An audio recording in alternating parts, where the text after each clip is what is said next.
So we are back once again.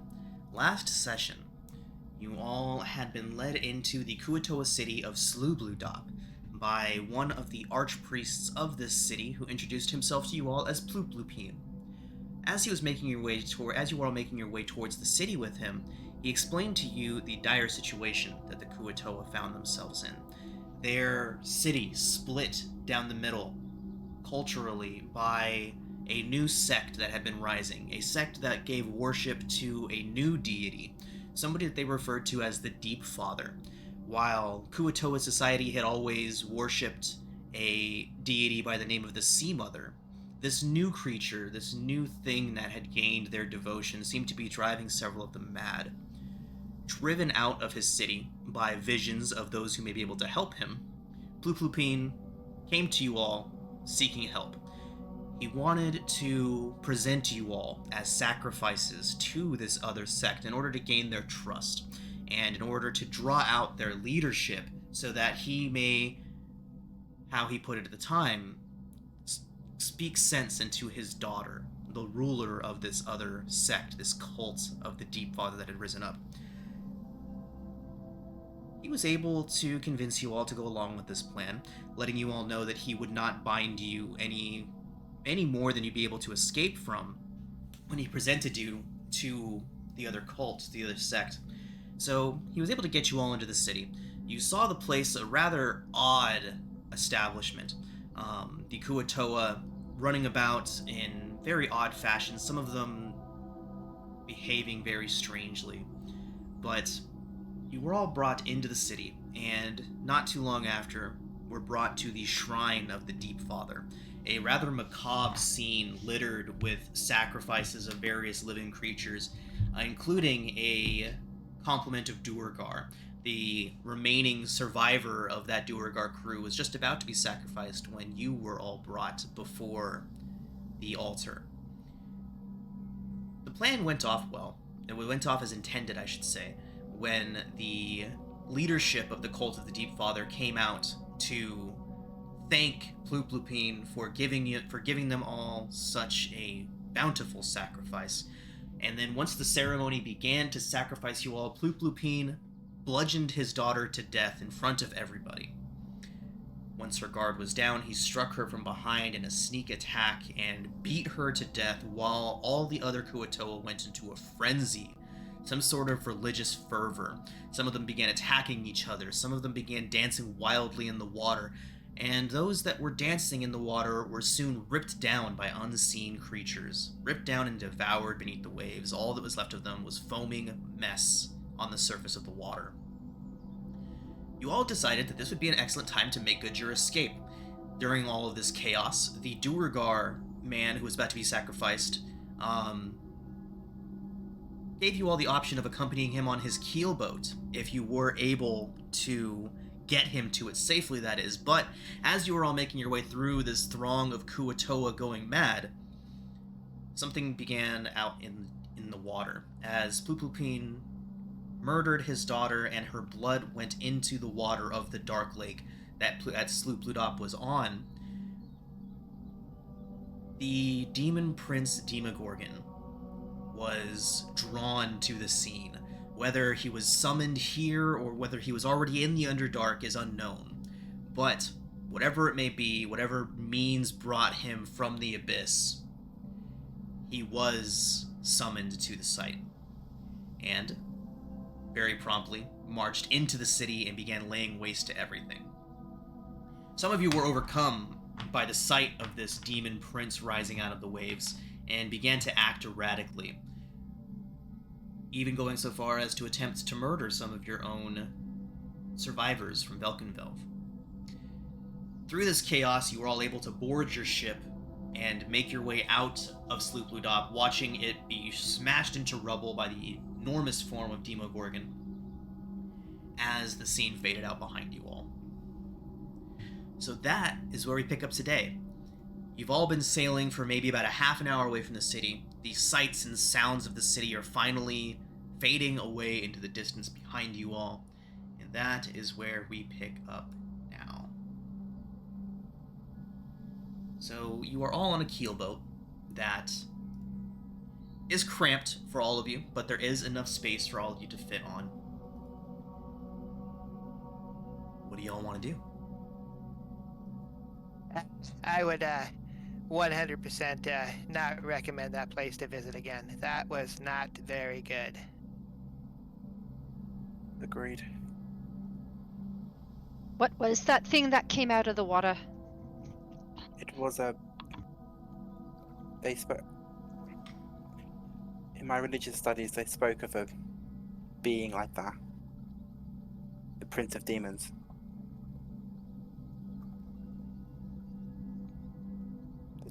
What The now? Demogorgon. I think it's called a Demogorgon. Or the Demogorgon. I don't. Jim Jar would chime in and say, just Demogorgon.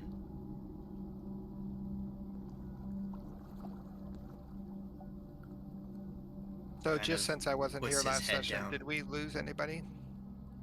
As far as the secondary characters, the NPCs? I don't think so. I think everybody made it out. I think you all even netted one NPC.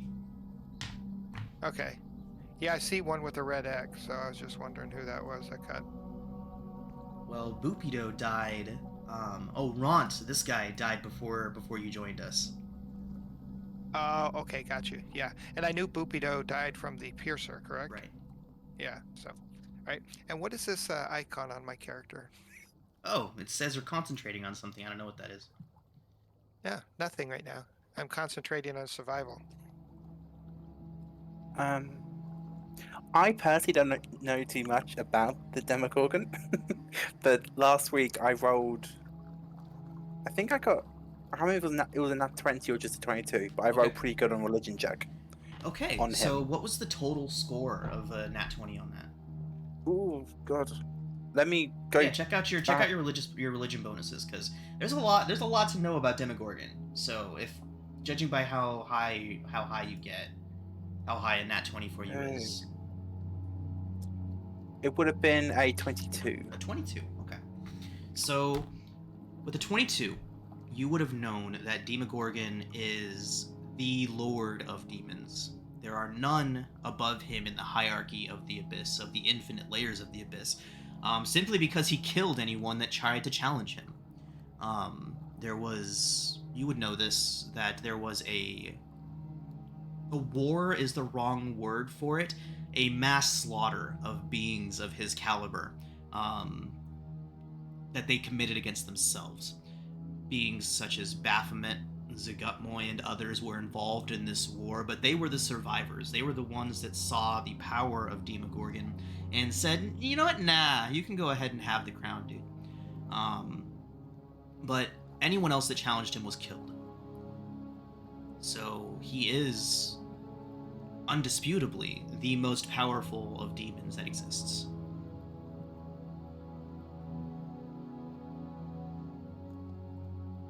As far as what could have brought him here, a 22 is not enough to get that answer. He is, if my lectures are to be believed, the greatest and undisputed demon. And we just saw him taking a stroll through a village and somehow survived. Is that normal in the Underdark?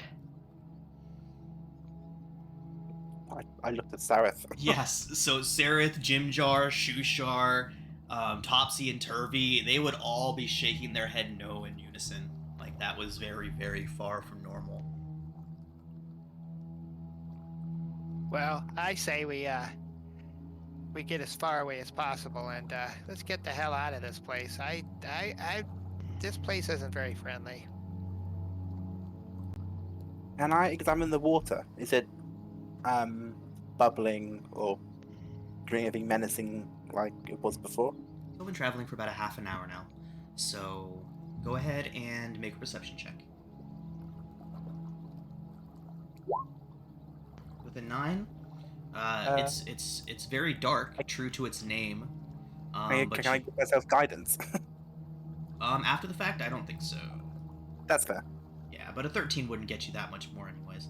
So yeah, I mean, it looks fine. It looks safe, but you don't really know for sure. How are you feeling now, Trazen?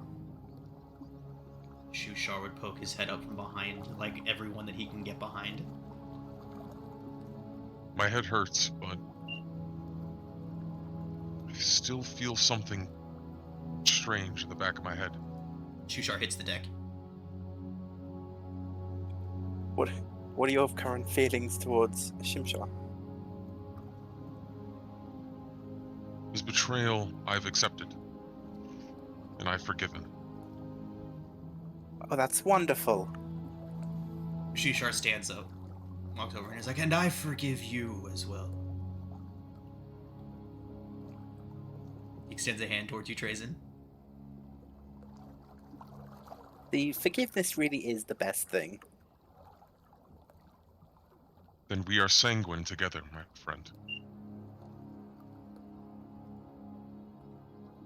He nods. And I'll shake his hand. He still looks very concerned. But Shushar is a naive pacifist. Is Schrodinger passed out still? Yes. Or sleeping? How long does sleep Yes. last? I think an hour. God, I wake. Oh, never mind. There is. Yeah, don't nudge him one, too hard. So, Becker, what you missed with Schrodinger last session was he managed to survive a strike from Demogorgon. Barely. But the wound has left him scarred and deformed. Not really. His maximum hit points was reduced by the amount of damage that he took from Demogorgon, which left him with a maximum HP of 2. So Schrodinger is living on a prayer right now.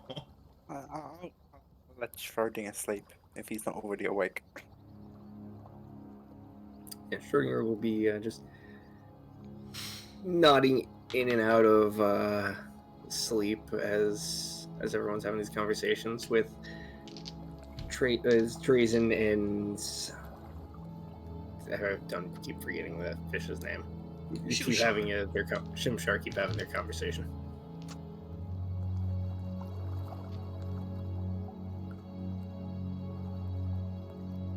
All right. Did the Durga introduce himself Yes, he introduced himself as Hemeth as you all were running. as Hedith? Hemeth, Hemeth. Thank you. And So, Becker will look at Hemeth and say in Undercommon, where does this river go? This isn't a river, son. This is the Dark Lake, and it goes everywhere. Massive. And where are you taking us? Well, we're going to Gracklestug, of course. Where else would we be headed? where is that? What is that? He looks towards you. He kind of gives you an up and down look. Sarah is like, well, I assumed you would know. It's the Duergar home down here. No, Most glorious of cities. You get And sick is it more often. safe That from gruff the voice is Demogorgon? going hot. What was that? alas, And is it safe from the Demogorgon? He looks back towards the direction that you all are traveling from. He's like, I don't know if anything can truly be safe from something like that, but we have our defenses. We are certainly more capable than those fish. He looks towards Shushar. No offense.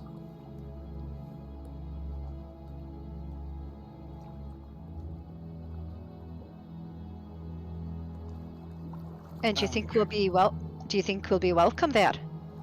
As well, all are welcome in the trade districts, and as long as we arrive by boat, there's no need to go anywhere but the trade districts. You may be looked on with curiosity, and possibly some more nefarious eyes, but you will not face direct hostility from the Duergar of Gracklestug unless you step out of line. And how long until we arrive? Gracklestug to Sloobludop is 5 days travel on the waves. 5 days? How big is this lake?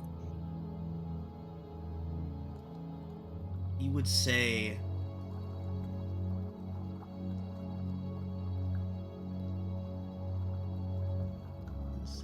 there is actually an analog. He says, you know the area above the Dark Lake as the Evermoors. Oh.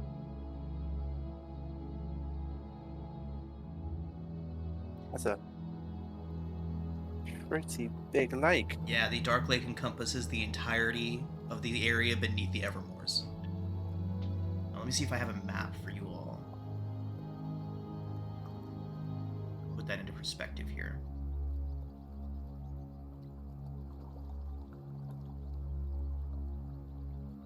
It's a big puddle. Yeah, here we go. One moment. I will show you all just how big this place is. It's also giving you your first idea of where you are in relationship to everything else. Him telling you that. So.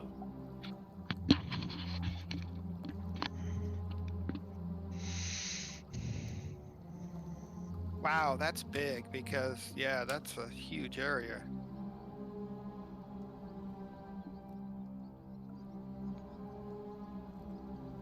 Crazy. It's not that big. Not to scale, thank you. Here, I have a map that I can't show you all yet, but maybe someday I'll be able to show you that's actually to scale. Here, one second. So, the journey from Sloobludop to Gracklestug is...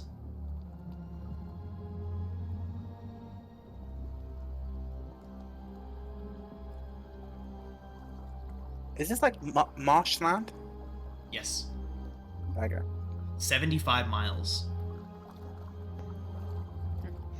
And your keelboat can travel 1 mile per hour, so 25 miles max in a day.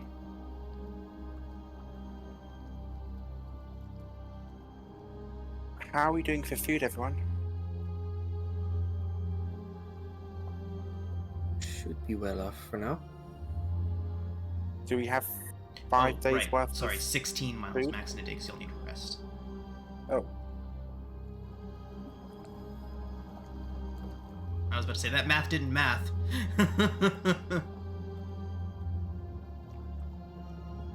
Are you in need of sustenance? I mean, aren't we all?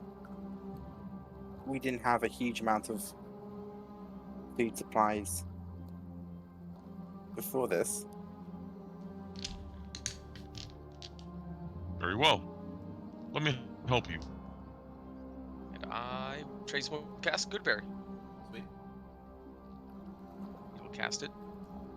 We haven't taken a long rest yet, right? No, you have not. No. Haven't I'll even, cast yeah, it haven't even had twice. time for a short rest yet.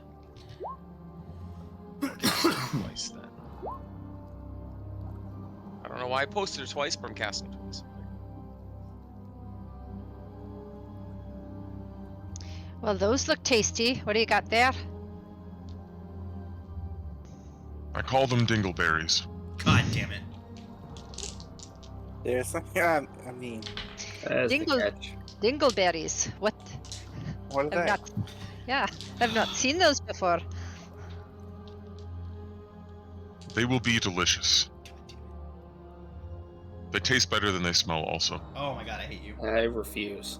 Valid. What? They look kind of like raspberries. I'll have a few. What color is the berry? Oh no. Dark brown with a bit of red. Delicious in color. What the- Why did I ask? So this is a Suddenly perfectly I find my perfect time to icon. remind you all that the X card system is in place.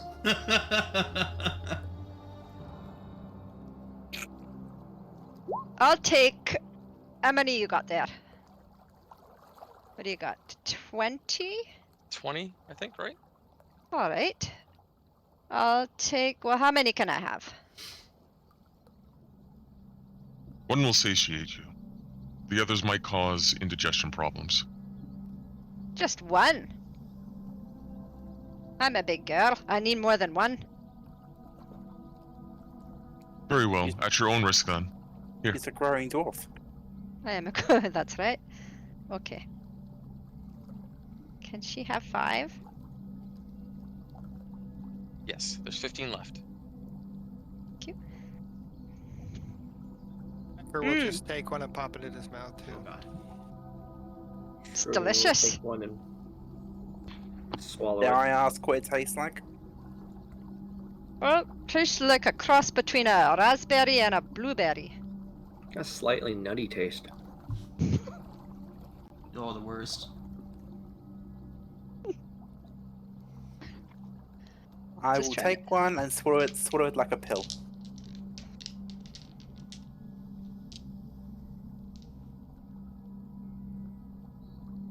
Is Oh. anybody hurt besides Schrodinger and his max hit point damage thing? I mean, I am. I would benefit from a short rest. Before mean- we do that, everybody, we are Well, now. keep- Oh, go ahead. Absolutely. Keep in mind that the berries heal you for 1, so you can take more of the dingleberries Oh. if you require them. Well, they're delicious. I'll take a few more if no one else is eating. Should take all of them. I think a 5 will do. Enjoy them. These dingleberries are specially made to heal you. Mm. She Ah. says. I feel light as rain now, like I never got smacked by a demogorgon. Ugh, dying. It's amazing that we survived such an encounter. We should count our blessings that we weren't its target. Yeah, Or its odd, focus. very odd what we saw there. Aranis, I, what is this demigorgon you speak of? He's quite literally the prince of demons. The ruler of the abyss, correct? That sounds right. If he's a prince, then who is the king? Him. Him. What? You just called him the prince, though. He holds the title above them all. From my understanding, rulers are king, prince, knight serfs, vassals. So there must be a king. I wouldn't try to equate mortal terms to a demonic hierarchy. So, Aranis, with your 22 crit success on learning about this guy, these are his several different aliases. Oh, thank you. Yes, he's the Prince of Demons, the Deep Father. Perhaps you could tell me how he gained such a title? He's also the King of Deviants. There you go, there's a king. He got the title, I imagine, through demonic ways. I mean, we He didn't. killed everyone that tried to say that he wasn't the king. He pretty much just massacred everyone who disagreed with him. I think they just accepted king. Yeah, like you tried to do in the boat, Drazen. I can respect that. Can you? No. Actually, how do you know this, Aranis? Oh, the community I came from above, actually kind of above us if we're below the Evermores. They taught me many things about charity and fighting, but there were other things, lessons on demonology, what we fight against as clerics. One such lesson was on Demogorgon. Could I make a religion check just to Yeah. see? Yeah. Just to see. I don't usually call for checks, but I kind of want to just see if I know anything. And I don't. Probably. Most likely. Nope. Whoa! Sectional! I do! Plax, you I don't can care. use any meta knowledge that you know about Demogorgon with your 19. And do you sense any Death Knights around?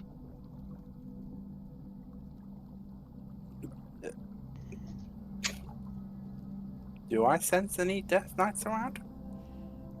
Does anybody have a paladin with divine sense? I am a paladin with Do you have divine sense. sense? Okay. Sarah, does it take anything for you to use divine sense to sense the presence of undead? No, action. it's just an action. Okay. Can And I it use was also- Arcana to sense presence of undead as a necromancer? Sure. Both of you can do your things to answer Trazen's question.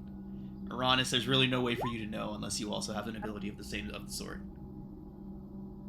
Just checking. Okay. Oh wait, I do have. Do I have that? I have Detect Good and Evil.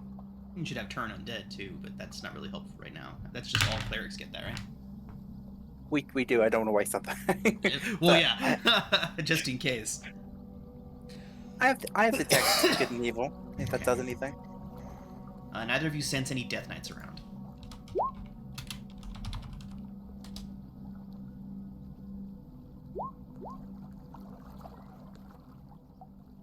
Hemeth.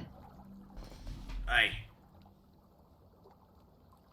I don't suppose there's been anything strange going on in Grackle Town. Well, now that you mention it, there has been some strangenesses. Kind of looks back towards Sloobludop, not unlike what's going on back there, now that you mention it. You've seen the Demogorgon on your shores? Oh, no. Nothing of that. Nothing of that nature.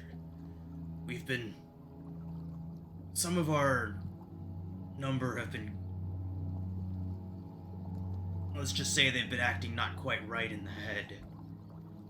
Some of them have even grown a second head.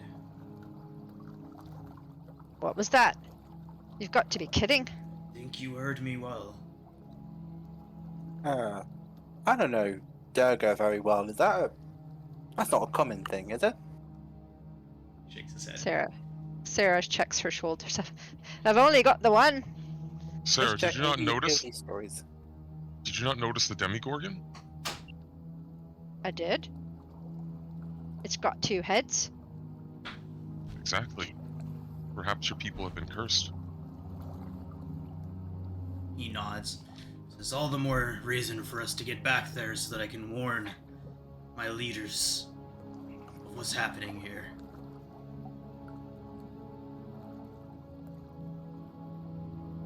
I suppose there's not much else we can do other than just rest as you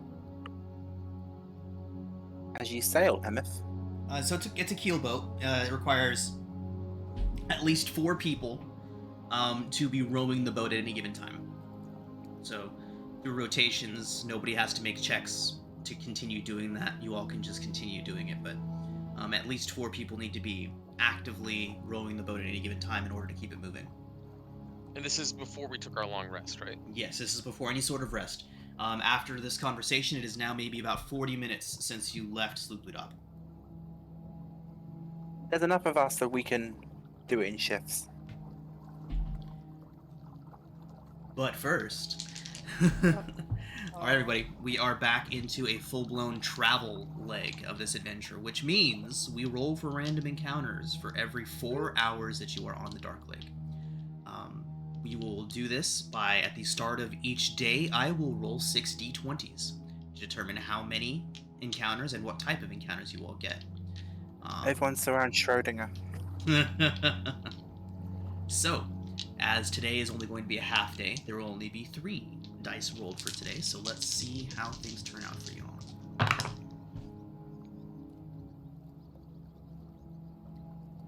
Will we have had time to get a short rest in before the first one happens? I am finding that out for you right now.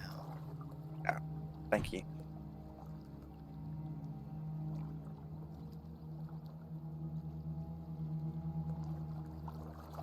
Okay.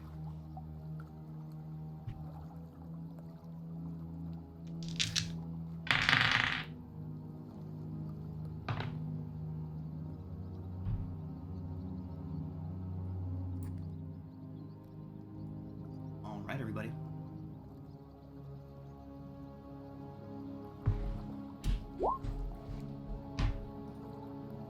Okay, so how do you all go about your resting schedule?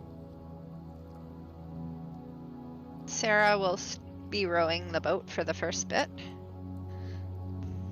Schrodinger's gonna rest. And as will Aranis. Becker will help whenever, there's an opening or whatever. He'll just fill a hole, so. Trazen can use Sentry's rest, but so he's like the elf resting kind of situation going on. Got it.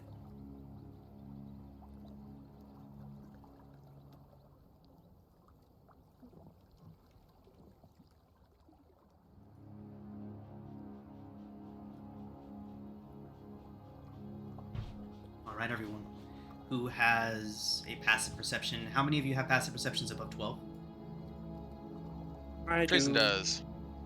Mine's 15. 15 and Really Trazen? never 13. 14. I'm sleeping. And Becker's got exactly a 12. So Trazen, yours is also 15? Yes. Yep.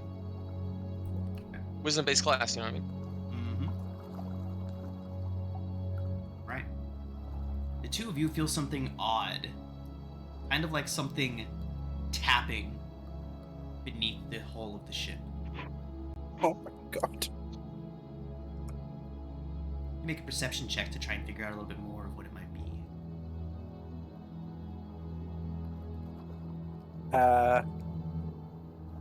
I'll use guidance on myself because this seems concerning.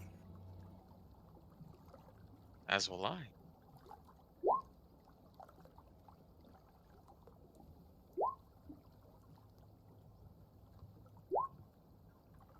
Trazen, you are able to determine quite specifically that it's almost like something's gnawing on the underside of the boat. Does this cause me alarm? It feels like something. You can feel it scraping, and judging by the sound, it sounds like it might be doing some structural damage if left unattended.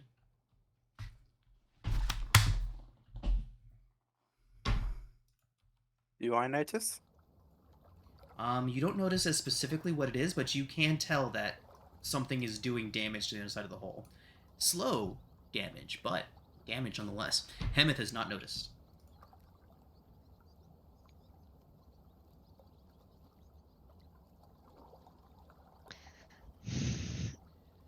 I So, say we. for no particular reason at all,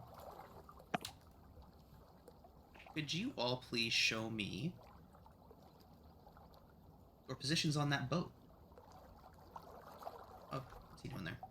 Oh.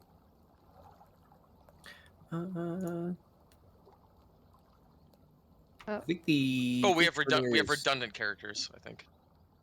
Oh, there it is. I can actually see now. I'd just be along the side near an oar, I guess. That's where she is now.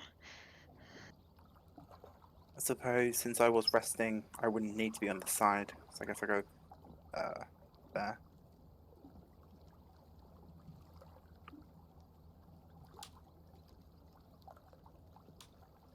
I'll keep Becker right there in the bow. He's kind of hunched over his map if he's not helping row.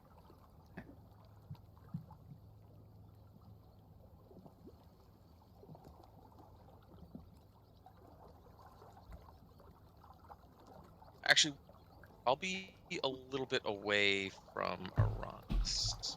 since we both aren't noticing the same things directly.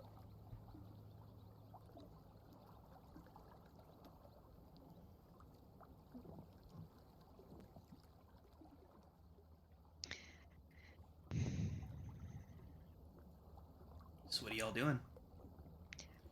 Rowing. You still hear the scraping and gnawing of something on the underside of the boat. Well, Becker, those are the only two guys that have heard it, correct? Correct. Anyone else? Anyone else feel that or hear that? What are you talking about? There is something under the boat. Gnawing. Chewing. As you say that, Hammond's like, it's probably just a swarm of quippers. They can't do any real damage, but if you're worried about it, you can always head down there and knock them out. Get in the water, you mean?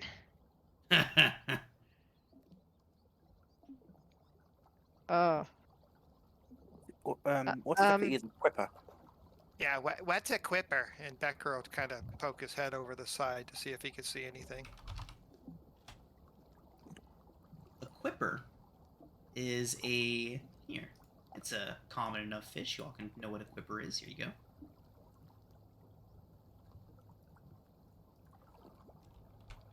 Let me see if I actually have a handout for you all. That'd be even better.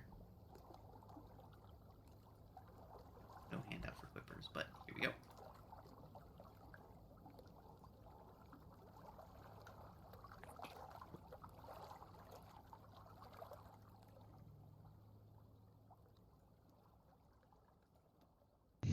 That's a quipper.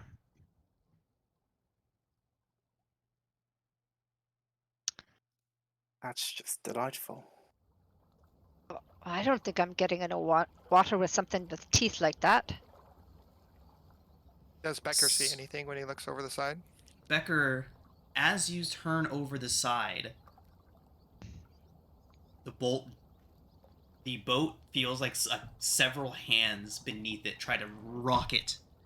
Roll a D2 for me, Becker, on a 1, so it's a 50-50 chance on which direction it's going right now. On a 1, it's tilting you towards the water, and you'll have to make a dex save. On a 2, it tilts to the other direction, you go back into the boat. Okay, so the boat heaves in one direction. Becker is flung back in, and Hema says, "That ain't no quipper!" And we're gonna roll initiative. What was it? Oh, Ah, crap. okay. As it appears that several of those manta ray things have followed you all from Sloobludop and are now Oh, trying God. to Hitting sink me. your vessel.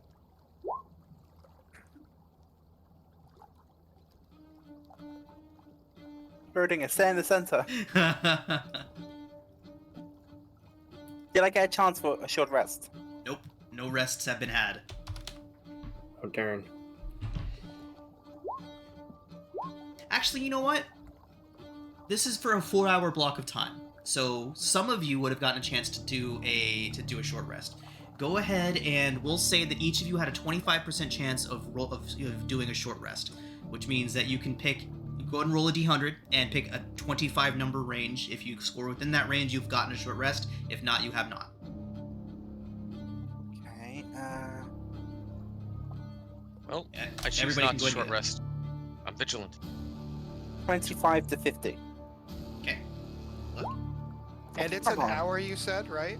A short rest is an hour, right? It has been probably, we'll call it, it has been 2 hours since you left. Has Schrodinger woke up from his own Yeah, spell? Schrodinger or is awake. Yeah, Okay, is he sleep only lasts feeling on better? All right, Cillian. Now, so I'm gonna try a 50 through 75. Same thing with Cillian's doing. Okay. Nice. Oof. Okay, Schrodinger got his short rest. Unfortunately, he does not regain his aptitude. Oh, to yeah. finish his Crap. rest. I was like, oh, I could use Oh, hit dice no. to fix this. Spell Nope. You've got your arcane recovery. Wait, yeah, does that... Does he get to use hit dice? Did he He get? does to not. use, like, His first hit shot? point Oh. maximum is 2. Yeah, I'm Until he gonna use finishes a long rest. Arcane Recovery and get a first spell slot back. If you can get some temporary hit points, that'll do it.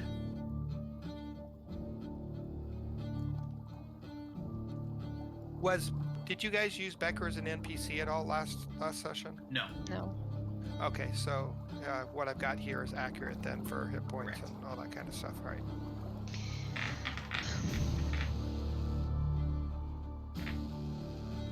All right, everyone. Let's get these Ixyatl into initiative.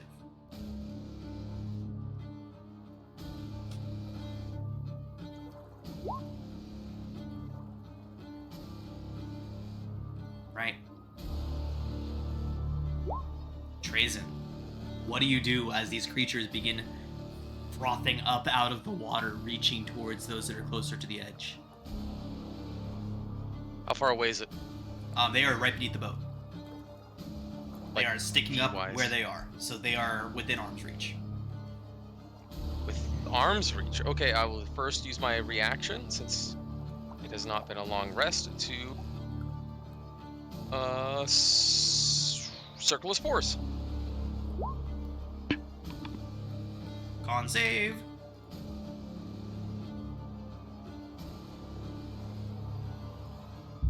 Does it make a con save now, or is it just at the start of its turns? It uses my reaction, It or does when I hit suc- something. It does succeed on the save. Okay. 18. I don't think it's half. Necrotic. Nope, it doesn't. So, I will smash it with my club after casting Shillelagh as my bonus action. As one does. Exactly. And it gets an extra d6 if it hits. It does 11 hit. 11 does not hit this thing.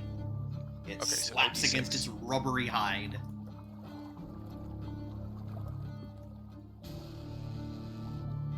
We are being assailed. To arms! And I will end my turn. Okay. Rennis. I will.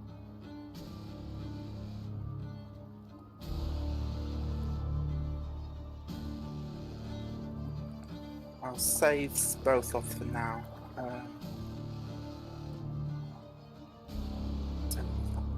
I'll go up one, and I will try to stab that thing with my rapier. Okay.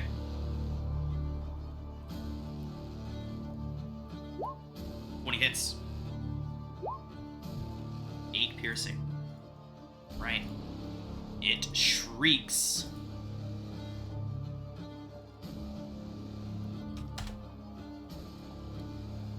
Anything else?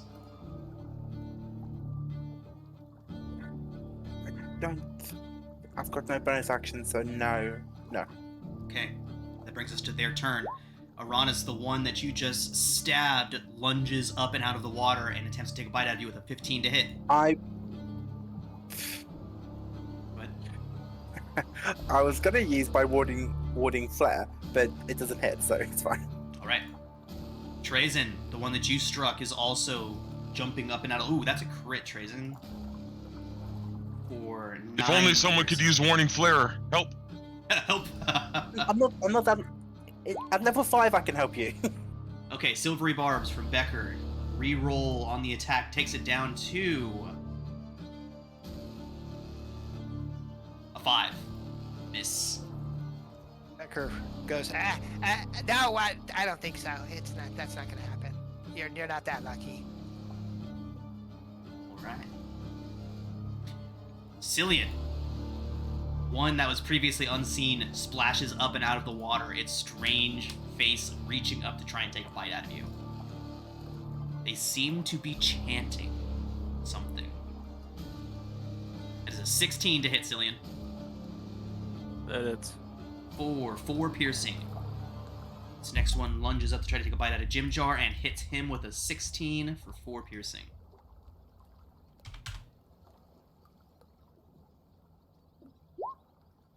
Becker, you're up. Okay, so I can't really get to this one or this one, correct? The one down south, because they've got somebody in front of them, correct? People can get out of the way. On such a small vessel, you can move between one another, and we can say it'll just use double movement to swap places with somebody. Since this is a very tight Okay. quarters. Yeah. No, And of Becker course, the will person just would have to be willing.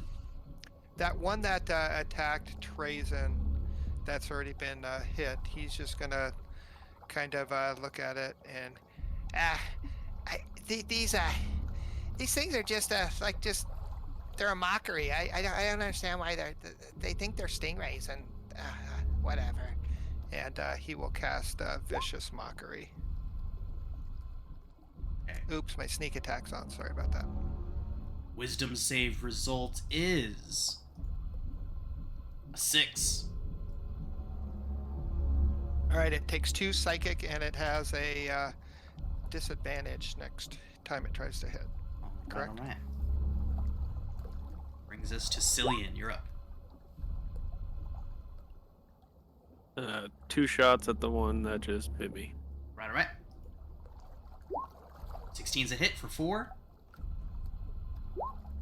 15 is another hit for 9. Good stuff. 13 points. That hurt it a lot. It is spraying this weird orangish blood into the water, thrashing around, but it is still alive and attacking. Are you Battle Master yet? Yes, Okay, cool. That's cool. but we haven't had a short rest. So Cillian No, says, no. "Take that, fish boy," and that's his turn. Did you roll for your short rest? I don't know if you missed it.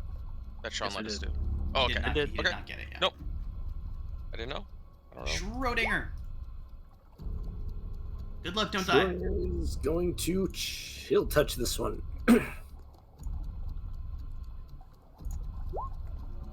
18's a good hit. Heck yeah. Awesome. For 5 points, the wave of necrotic energy washes over it, eating away at it, seeming to open up the wounds that have already been inflicted on it even further. It sinks into the water. Oof. And upon Schrodinger killing that one, it's going to allow for Grim Harvest because that was a necromancy school spell. He gets 3 times the amount of temporary health points back. About three hit points temp. That's nice. Yeah, 3 temp hit points. Are you sure this is temporary hit points there, Schrodinger? Because I'm not seeing that clause anywhere. It just looks like you just regained From health. second level, you Also- gain the ability. Oh, yeah, it's just regain.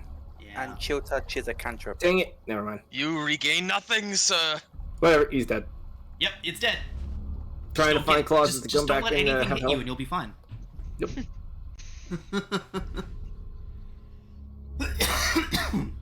All right, Sarah. Okay, Sarah will move over here. And she will strike with her longsword. Okay. Ooh. 8's not gonna do it. That'll be it. Okay, what do Eldeth and Sereth do? We'll go with Eldeth first. Eldeth will take out her short sword and stab. 7's no good. Neither is 9. Okay, miss. Barrow would do the Sereth. same thing with his short sword.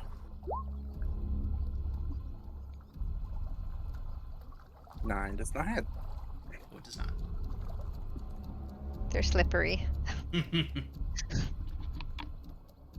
Sereth not have multi-attack? He does No. not. That always confuses me. I thought he did. Okay. Yeah, I know. He should be like a rogue, but Eldith gets it because she's a scout. Okay. Hemeth is gonna rush up and smack this guy with his war pick. Ooh, and a hit. 8 piercing. Jim Jar's gonna give stab. Miss twice. Forget stool. Don't forget stool. Stool is going to run away and hide behind Sereth. Aw. No, he would go here. If he would join Trazen. No. Oh, fine. Still doesn't go on the front line. I think it's safe to say that he would hide behind Trazen, though, instead of Sereth. Alright, and nobody else can get close enough to do anything tangible, so back to Trazen. My brethren, join me. We will slay this one. And he will use his last wild shape to use his ability of get out of here. He will use his scroll down. He will use his Halo. He will use Symbiotic Entity to gain 1. Jeez. I'm sorry. Okay.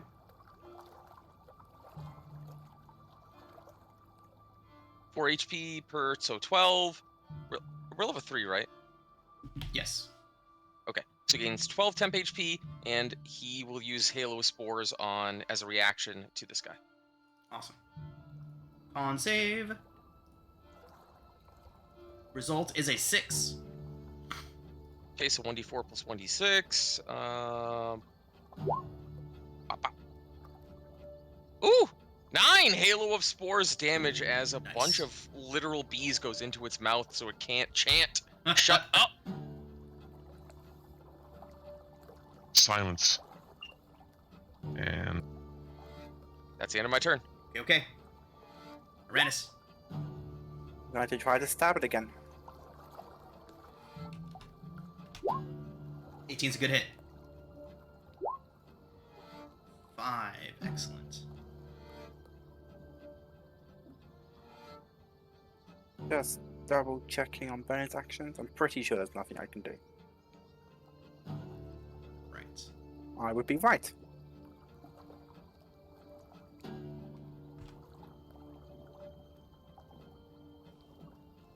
Okay.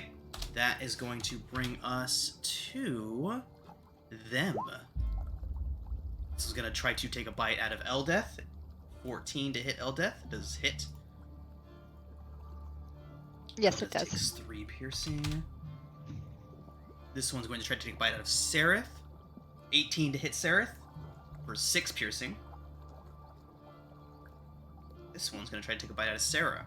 Sarah, that is a 14 to hit you. That misses. Alright. Becker, you're up. Becker will look at the one that Trazen is dealing with that just got the bees and... Yeah, see, you're not very good at what you do. And he'll cast Vicious Mockery again. Nice.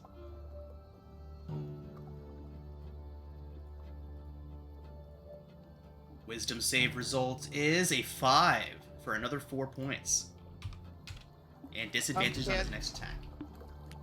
Attack or save, I just read. Attack or save, yeah, So okay. he would have had that, even though he failed on that one with Trazen and his spores, he will he'll have disadvantage on that. So. Got it. Question, do we understand what they're chanting? Who speaks? Fish. Abyssal.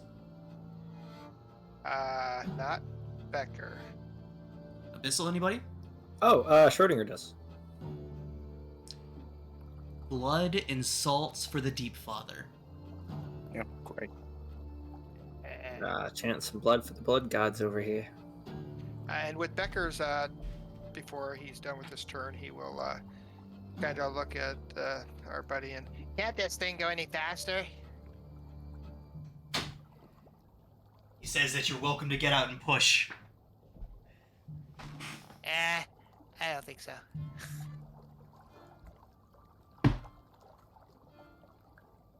And that'll end Becker's turn. The manta ray that hit Elsdith, I think it was mocked, so it would have had disadvantage on that. This one is the one that's been getting mocked up here. No, didn't he mock? Oh, he didn't mock this one? I think it was this one both times, right, Okay. Becker? No, just the one, yeah, the one's Okay. north of Trazen there, so. Right, alright.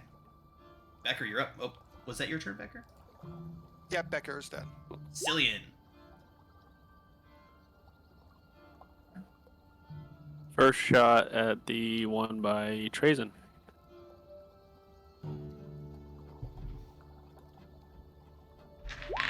It's a good hit. Into the depths it goes. Ah, good hit. Okay. Second one to the one by Eldith and Aranis. Okay. Another solid hit and another kill. Nice. Oh my god. Rocking it. I am the boat father. Bow before me. That's By the 9 hells, Killian. Damn! Cillian? Cillian. By the 9 Cillian. hells, Cillian.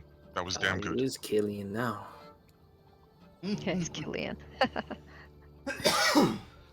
All right. Anything else from Cillian? Nope, just generally looking cool while he did that. Nice. All right, Schrodinger.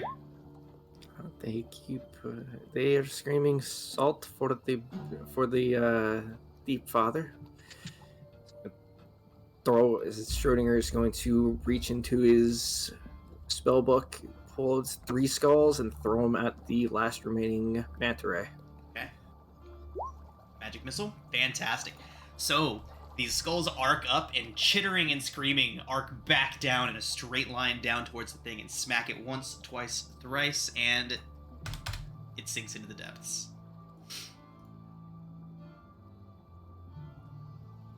Right. Quickly, we must cast our lines. Hook them. You think they're edible?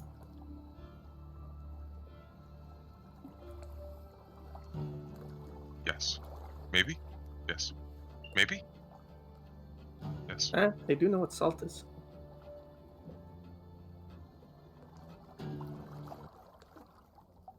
I could look behind us and just see if there's anything else like trailing. I mean, because those things fly and swim, correct? Those things only swim. Oh, okay. I thought the one we fought before flew, but okay, it just swam. All right, perfect. The one you fought before was considerably different from these creatures. They're both vaguely ray-like, but these things are definitely something else.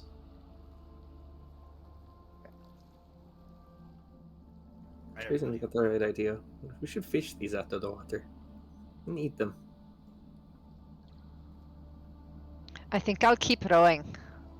I don't want those things in the boat, though. Girl sit down at one of the benches and start rowing as well, because he wants to kind of help get this thing out of here. Schrodinger, let's catch one. We seem farther away now. Well, if you all made the decision to, I mean, once you stopped rowing, the boat stopped moving, so they're just sinking down. I think it's safe to say that a couple of them might be floating on the surface, or at least their corpses would be. Do you all try to recover one? Schrodinger will reach out with his quarterstaff and try to pull one in towards him. Very brave of Schrodinger to approach the edge of the boat. Also, Trazen will do the same right next to Schrodinger. Okay. Alright, so yeah, you're able to haul up a chunk of it, and it is bleeding this strange orange goo all over the boat. Emma says, ugh, you all are cleaning that up. Dillian looks at Shushar and says, "Are these things edible?" Shushar kind of pokes at it. He says, my people do not eat these things. They are evil. Yep, good enough Evil for me. doesn't mean edible.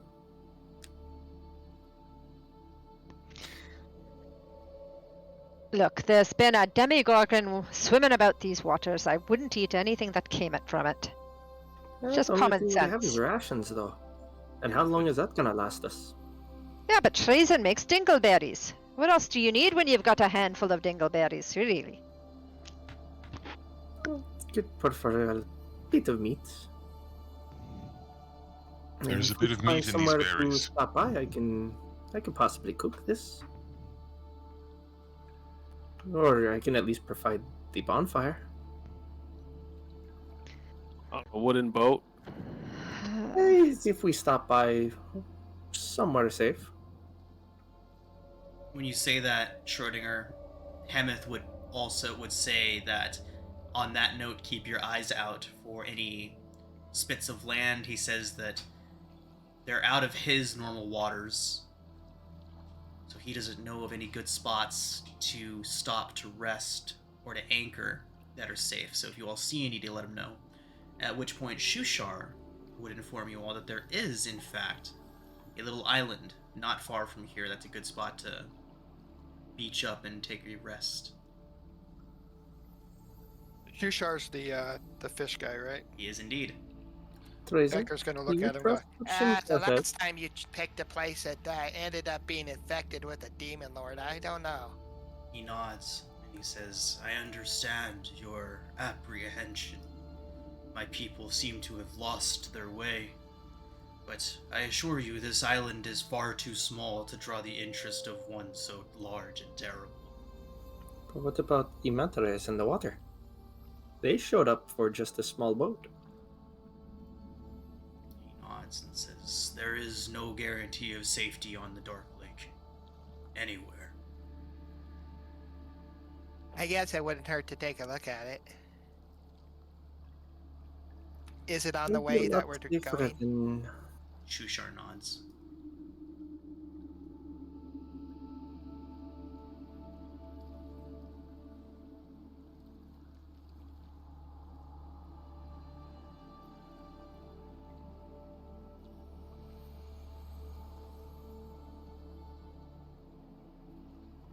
So we're making our way to the island then. Yeah. You know, if it's on the way, we could at least look at it. Shushar At says least that it's that's not my much to vote. look at, but it's close by. And we'll be able to rest there. He says any dry land is safer than being on the open water. Okay, let's go. How far away is it? Not far, he says. It'll take you all about another hour to get there.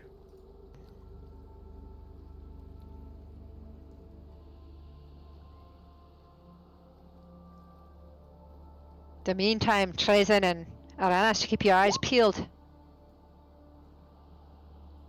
There might be other creatures lurking beneath the waves. Cillian will just kind of perch at the front of the boat and keep an eye out for danger or obstacles or rocks or anything.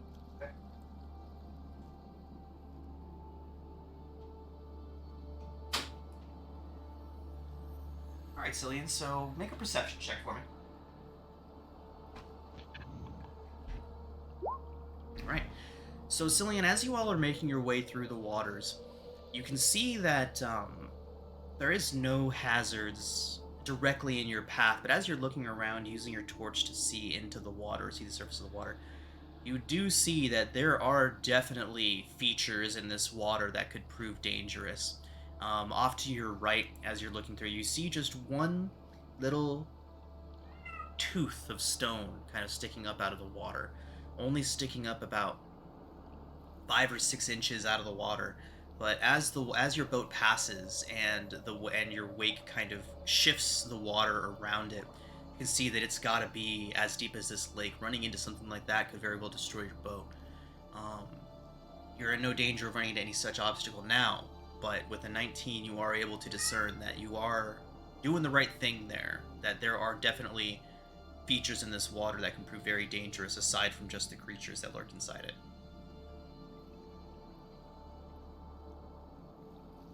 I just relay that and tell them to, keep it steady and just pay attention. Right.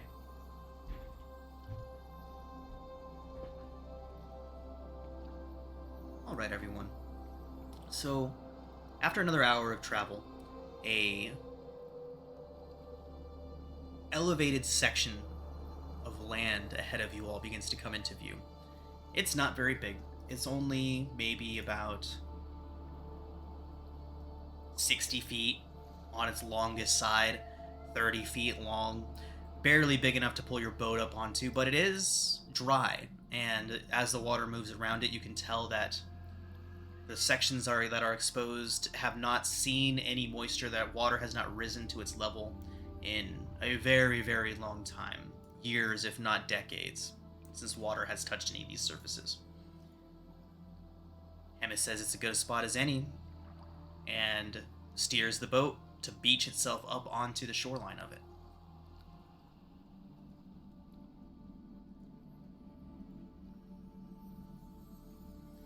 As you do this, what do y'all do? Yeah, does anyone stay in the boat? Do you all get off and go onto the dry land? What are y'all doing? Did this take 4 hours for us to get here? From the moment that you left Sloobludop to the moment that you're beaching here, it has been about 4 hours. Oh, but the combat happened in between, right? Yes, the combat happened in between. So the distance between the combat and here is less than 2 hours. Okay. No long rest for me. Alright. Sarah will help to pull the boat up onto the shore, I guess? How do you disembark? Well, is the boat, can we like row fast enough that we get a little momentum to bring the bow of the boat up onto land? Yes, is the short answer to your question. There's maybe about 5 feet of boat that is up on the land, but Hemeth says somebody's going to have to get off to pull it farther up. At least one of you.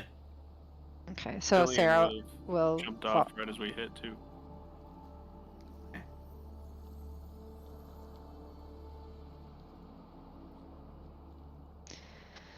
Cillian, as you jump off the boat, how do you jump off? What side do you jump off on? Do you land in the water? Do you land on, like, off the nose of the boat on the land? What do you do?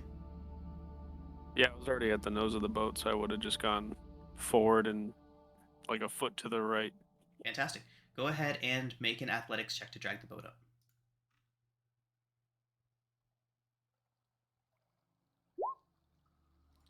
All right. Sessional! All right, Cillian. So your foot slips momentarily and your heel splashes into the water, and suddenly you see the water erupt in a frenzy.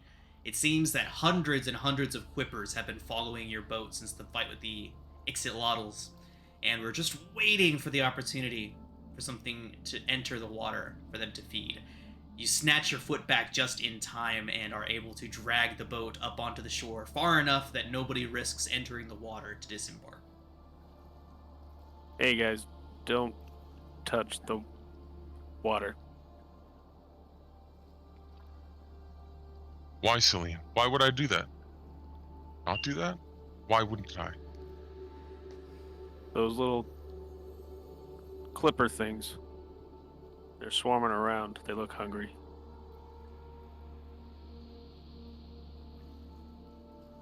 But be my guest if you really just want to, find out for yourself. Sarah will proceed to climb out of the boat onto land. Aranis will follow. Okay. Once people have stopped moving around, Becker's just gonna. I think I'm just gonna stay here in the boat, and he'll get his bedroll out and just kind of put it up in the bow and just kind of make himself cozy. Was this boat like a fishing boat? Is there any like netting on the boat anywhere? Yeah, there's netting and things like that. It was a trade boat. It seemed like the Duergar had a lot of things strapped down and secured in various places, but none of that cargo is still here. After seeing but yeah, all those... it's designed to be out on the water for several days at a time, so there's some rudimentary fishing supplies and things like that. Yeah, can I grab one of those net and, after seeing all those little clipper guys, try to, cast a net and catch a bunch of them for dinner? Yeah, absolutely. Go ahead and make a survival check. These things are basically little piranhas, so it takes a little bit of skill to get them into the net without them just chewing through it. Okay, so lesson learned for the first time here, Cillian. You cast your net out, and you catch a bunch of them in there. Like, there's a good couple dozen in the net, but they quickly begin to chew through that netting. Several of them escape. The net is ruined, but you have collected, we'll call it, roll a d12, and that'll be how many fish you managed to keep in the net. Okay. So you managed to keep 6 fish. Luckily, there are more nets like that. There are 2 left in the boat, but but this one is useless without a thatcher to repair it. While Cillian is catching his first round of fish, Schrodinger will make his way off the boat and start making a bonfire with the spell Create Bonfire, a safe distance away from the boat.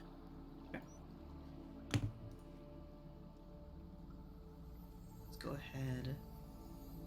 Alright, sounds good, sounds good. We'll look over after he gets the bonfire going and... that's gonna probably be real easy to see here on this really dark lake. Able to see, some of us are not so much. But we also able to cook some food. I'm all for a warm meal. So Hemeth would also agree that it's likely to draw some attention, but it gets very, very cold here as well. Are there any trees, branches, or anything like that around? Foliage? Yeah, fungi of the Underdark, if you will. Let's see.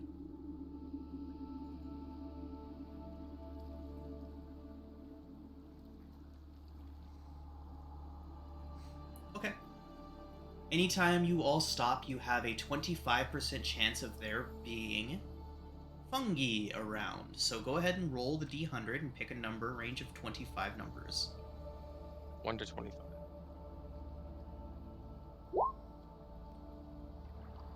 Nope. It is a barren rock you all have landed on. So there are rocks on the Oh shore. yes, rocks galore. We can contain the fire.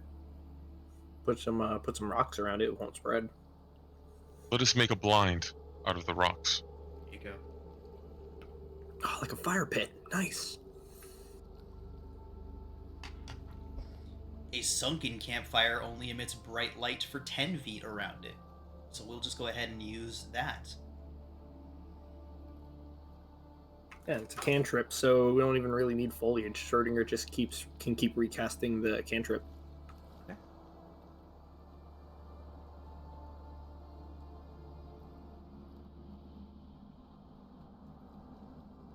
Cillian brings the fish over and starts making the clipper kebabs for everybody. Nice. Ecker will be sitting in the bow of the boat and kind of making little notes about the lake as he looks around on his map and stuff. And he'll just be kind of looking behind us, looking a little, apprehensive. So. Becker, thank you. Shushar, go ahead and make a survival. Go ahead and make another map making check. We've been making them survival checks, right, for you to accurately map the Underdark. Let me look. I have it written down. Yeah.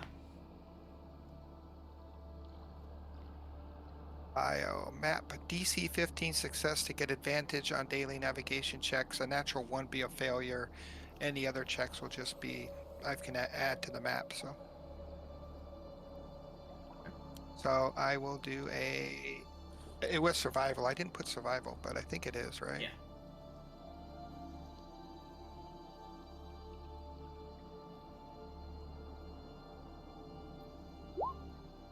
Okay. So Shushar would approach you as you're making your map, and he would point and say, "You missed a passage here."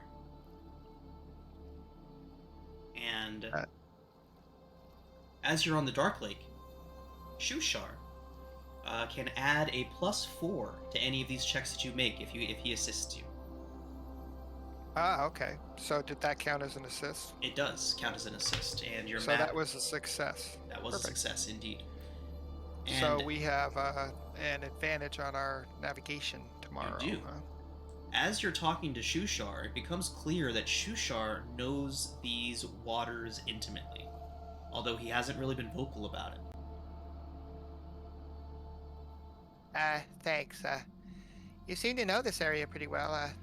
Question, can we drink the water? Or do you guys pee in it? Says the water flows, is filtered through the many passages and the many tunnels it must pass through, so Unless it appears foul, you can generally assume the Dark Lake is fresh water. Yeah. All right. Yeah, Becker will kind of nod and make the notes that he gives him, and thank him. Right. Hemeth would pipe up and say to be careful what that fish folk says about the Dark Lake. Their shamanistic ways don't hold a candle to Duergar mapping. When he says mapping, Becker will kind of perk up. Yeah, they have maps where we're going. Hemeth nods. Says way more accurate than any of the guesswork those ones do.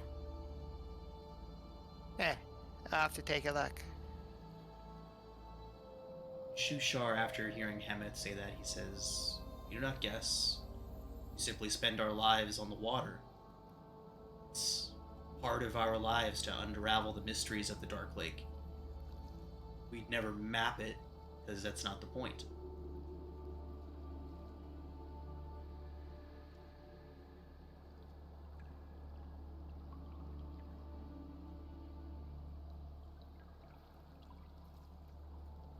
Yeah, it is quite clear that Shushar is very familiar with this place.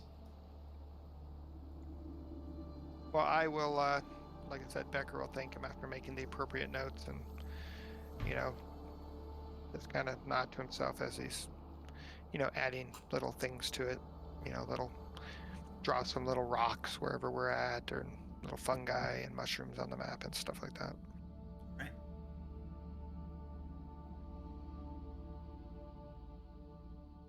Who's gonna take a first watch?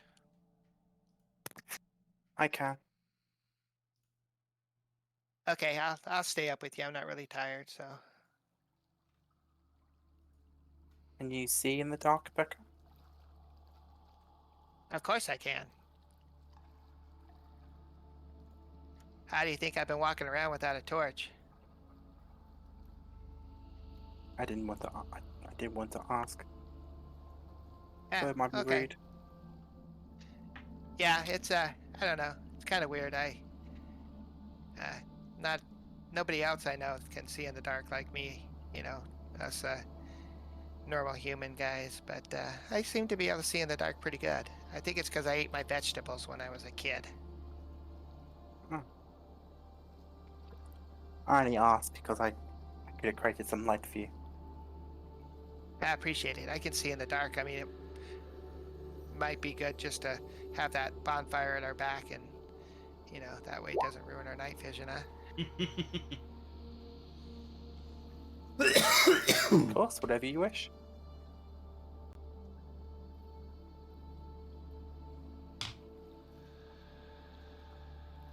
All right, everyone. The dice hath spoken. Your long rest goes by without incident. Can I? Since I'm watching with Becca. Uh-huh. Does he seem human? You can make, I will say, an insight check. Can I guidance myself? It's verb and somatic, you'd see it. Never mind. Okay. Your I'm instincts very are... tempted. Sessional. I'll say save it. For something like Okay. this, where you're trying to insight something out of another PC, the most that I will give you is that you can tell that there is something different about Becker.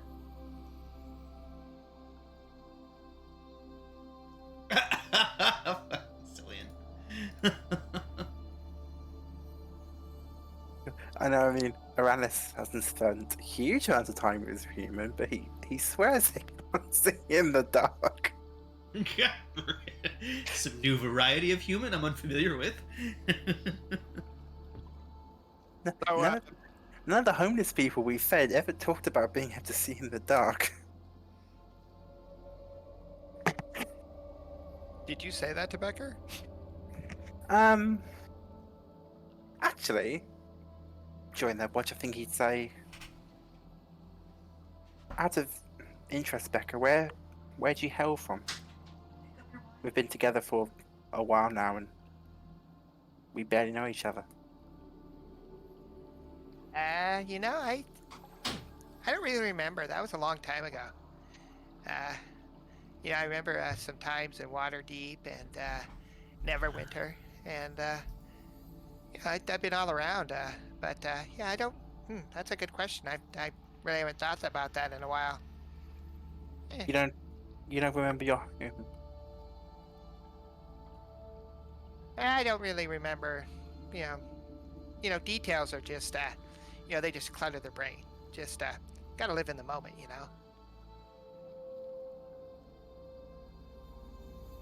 I suppose I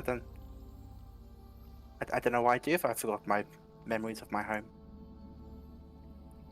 Well, it's I don't know. I figure I forgot him for a reason, but I don't remember much. I like I said, I think it was just too long ago. The old gray matter isn't what it used to be. How old is examining Becca? How old does he look?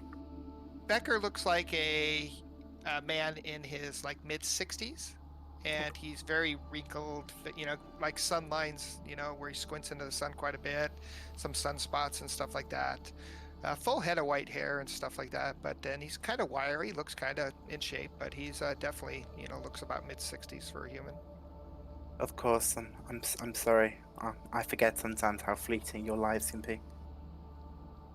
Yeah, they're pretty fleeting. It's Opal, yeah, knock it off. live for the moment, It's yeah. And Becker will just kind of stare off into space again. Rannis will start praying and singing under his breath.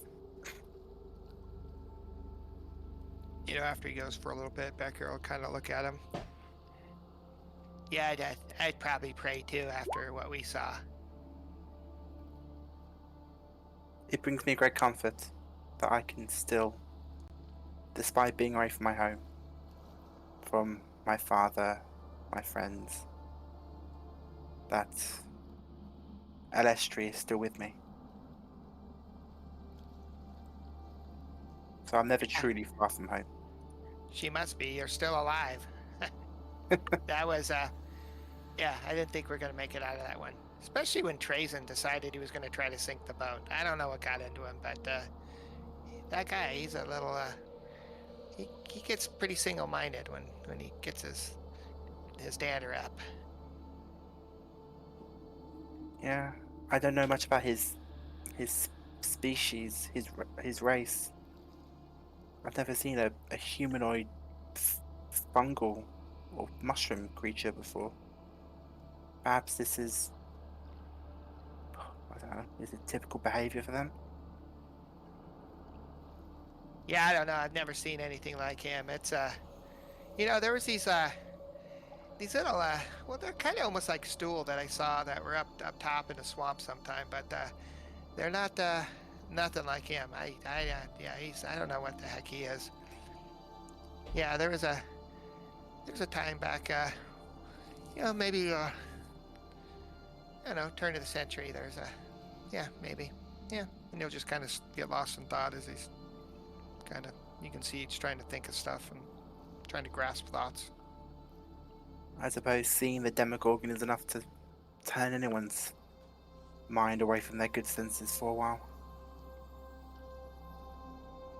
Becker will kind of ignore you and then go, oh, yeah, I think so. It's I've never seen anything like that. Much better than, I think I'd rather see a goddess or something like that. They're very beautiful rather than that thing. It was pretty terrifying, but intriguing. Well, my goddess is known to appear to those in need. Those who need a kind ear to turn to. You never know. I might make a believer out of you yet. I don't think so. I just need my luck, and I got my luck, and I'm good. I've been pretty lucky so far. it's helped you guys out quite a bit. Regardless, I will. Your name will be in my prayers, like it always is. Becker will kind of look at you kind of quizzically and just, like he's, you know, you can kind of see it in his eyes. He's almost touched, but he doesn't want to really admit it. He's like, oh, yeah, all right, yeah, yeah. You do what you're gonna do. It's fine. All right, everyone. With that, let's go ahead and take our break for the day. And while we're gone, make sure all of you do take your long rests. Schrodinger, please fix your HP. Oh, yay, it's back to normal.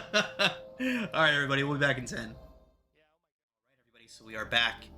Your first night spent out on the Dark Lake passes without event.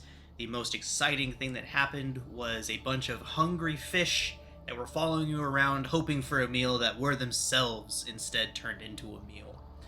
So, it is now the following day. And what we will call your second day on the Dark Lake. What do y'all want to do? I would like to pull Sarah to one side.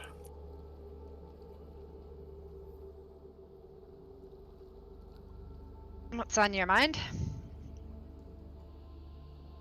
Not on my mind per se, but some interesting things I've just been thinking about. So, Becca, as far as I know, is human, yeah? Looks like it. Talks like it. And he's got that human smell. Quite. I'm sorry to interject, but if you all are trying to have a private conversation on this tiny, tiny island, I will need stealth check from you both. Yeah, sorry. It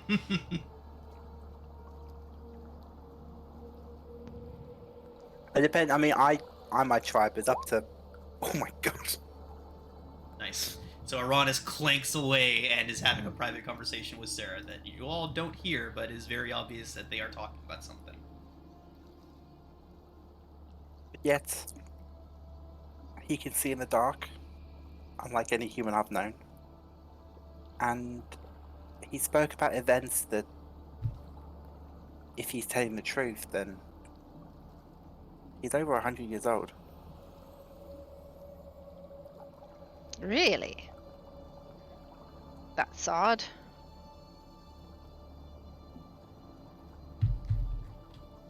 Do you know of any races like that? Not in the Dwarven world that I'm aware of. Perhaps he's got some magic cast on him that gives him longer life. Right. Who knows?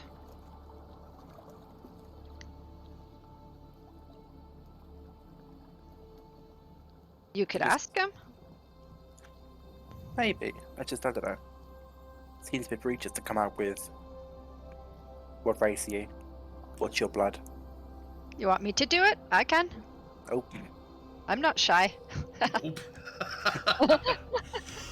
I mean, if you want. If you want, I just, I feel a sense of,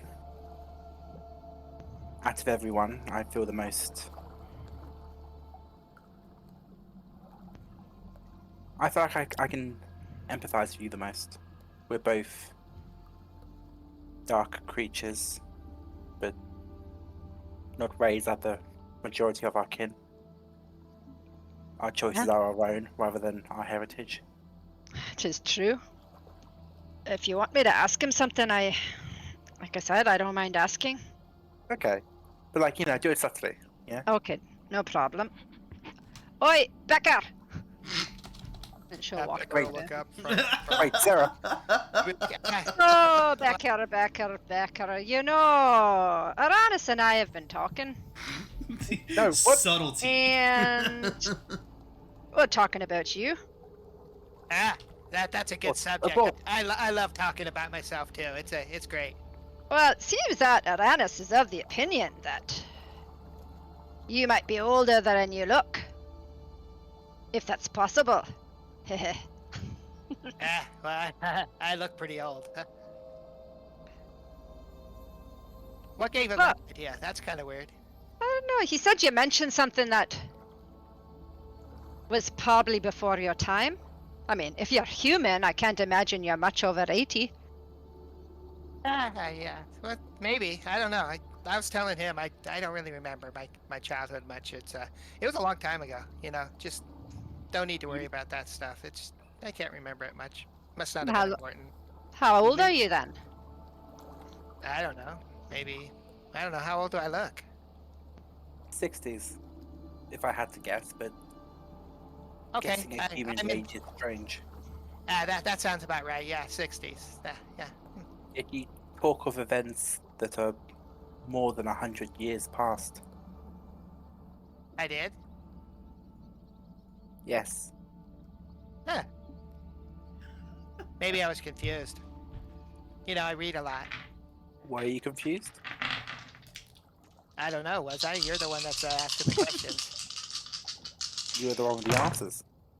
Do you remember the high walls of Phandalin? The vast fields that used to be there? Farmlands that stretched out as far as the eye could see. I don't know. Do I, Sean? So, I think that would be up to you, Becker. I really don't know how long ago Phandalin... Oh, I do know this. I've run that campaign. Perhaps you remember the dwarves of Axelholm. Their friendly nature, their willingness to barter with us. Oh my god, Black's referencing stuff that I actually know. The shit. You know, those guys like to drink a lot. Yeah, they're drinkers.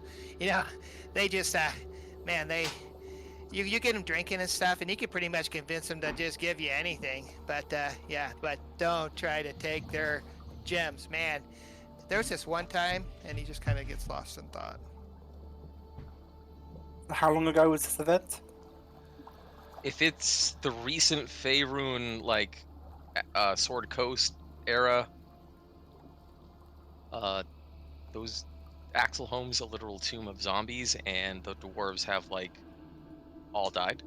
And Phandalin is a ruin of a town. Right, how long ago was it a city? I know it's in the module, but... It was like hundreds of years ago, right? Yeah, several hundred years ago. Yeah, okay. That's the last time my character's ever been there. That was several hundred years ago. Becker. No, I don't think so. Give or take a couple decades. Well, that's interesting. Was it?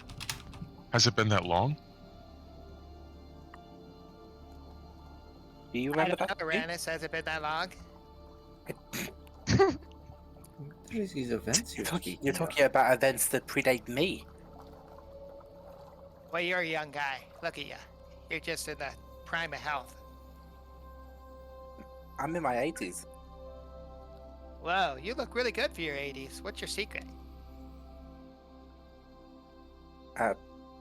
Well, if you are some of the more prideful of my community, racial superiority. That's interesting. Just long-lasting magic, I think, in our blood. Magic. Yeah, magic is something. Yeah, I met this guy one time. What was that guy's name? Wizard, big long white beard. Man, that guy, he made the best smoke animals with his pipe. I just don't, man, he was an old guy too. Yeah, he said he remembered, like, the beginning of the elves. It was something. What? Do you speak of when they awoken the first time? Yeah. The first race to awaken? Yeah, I think that's what that guy was talking about. He was like, before they put up it was like some city, Myth Draenor. He studied magic there. But man, he was just an old human. I don't know what he was talking about. I think he was like a little crazy or something. Does it seem like Becca's being serious? I remember Becker. It was before there were seasons, before the sun moved. I don't know. Are you gonna do an insight check? I think so. I think Aranis thinks you're pulling his leg. I'll roll an insight check. I can do a deception. Absolutely, as long as you are both in agreement with this. Could I also roll insight? Because I know exactly what he's talking about. But my character might not, except he might not. He's really old. Cool. Go ahead. I think some of the elven bits you were talking about, Aranis might know. Oh, tell me your truths, Becker. Tell me all your secrets. Becker, I will let you decide what is appropriate for those checks against your insight. And I know exactly what you're talking about, so please tell me anything, even if it's small. Well, I mean, as you guys are talking to Becker, and he is, you think at first he's kind of deflecting you, but, with your guys' insight, you kind of get the feeling that he really doesn't remember. It's almost like he's just pulling out little snapshots out of his head. But what he's saying, he really believes. Trazen definitely did not come from the era that you did, but he saw things in the past and the future as he lay, like, literally dying, becoming Fungus Man. And he will look at Becker, narrow his eyes very, very, very thinly. Becker, are you one of them? One of what? One of who? I've only heard of them. In whispers in the moss and in the grass. The grass whispers? They do, if you listen. Yes, they do. Are you a Maiar? I don't know. What's a Maiar? Perhaps it'd be better asked if you have ever known somebody by the name of Tom. God damn you. Tom Bombadil. No, I can't say it. Just that one guy. Like I said, the guy with the beard. I think his name, Elminster. That's who it was. He had he told some stories, man. He said he had a relationship with Maestra, the goddess of magic. Can you believe that? The wizard's name, is that historically significant? Yes, or... go ahead. If anybody is proficient in history, you can make a history check. What about religion? Nope. Damn. He said he was like her How about chosen or stealth? something.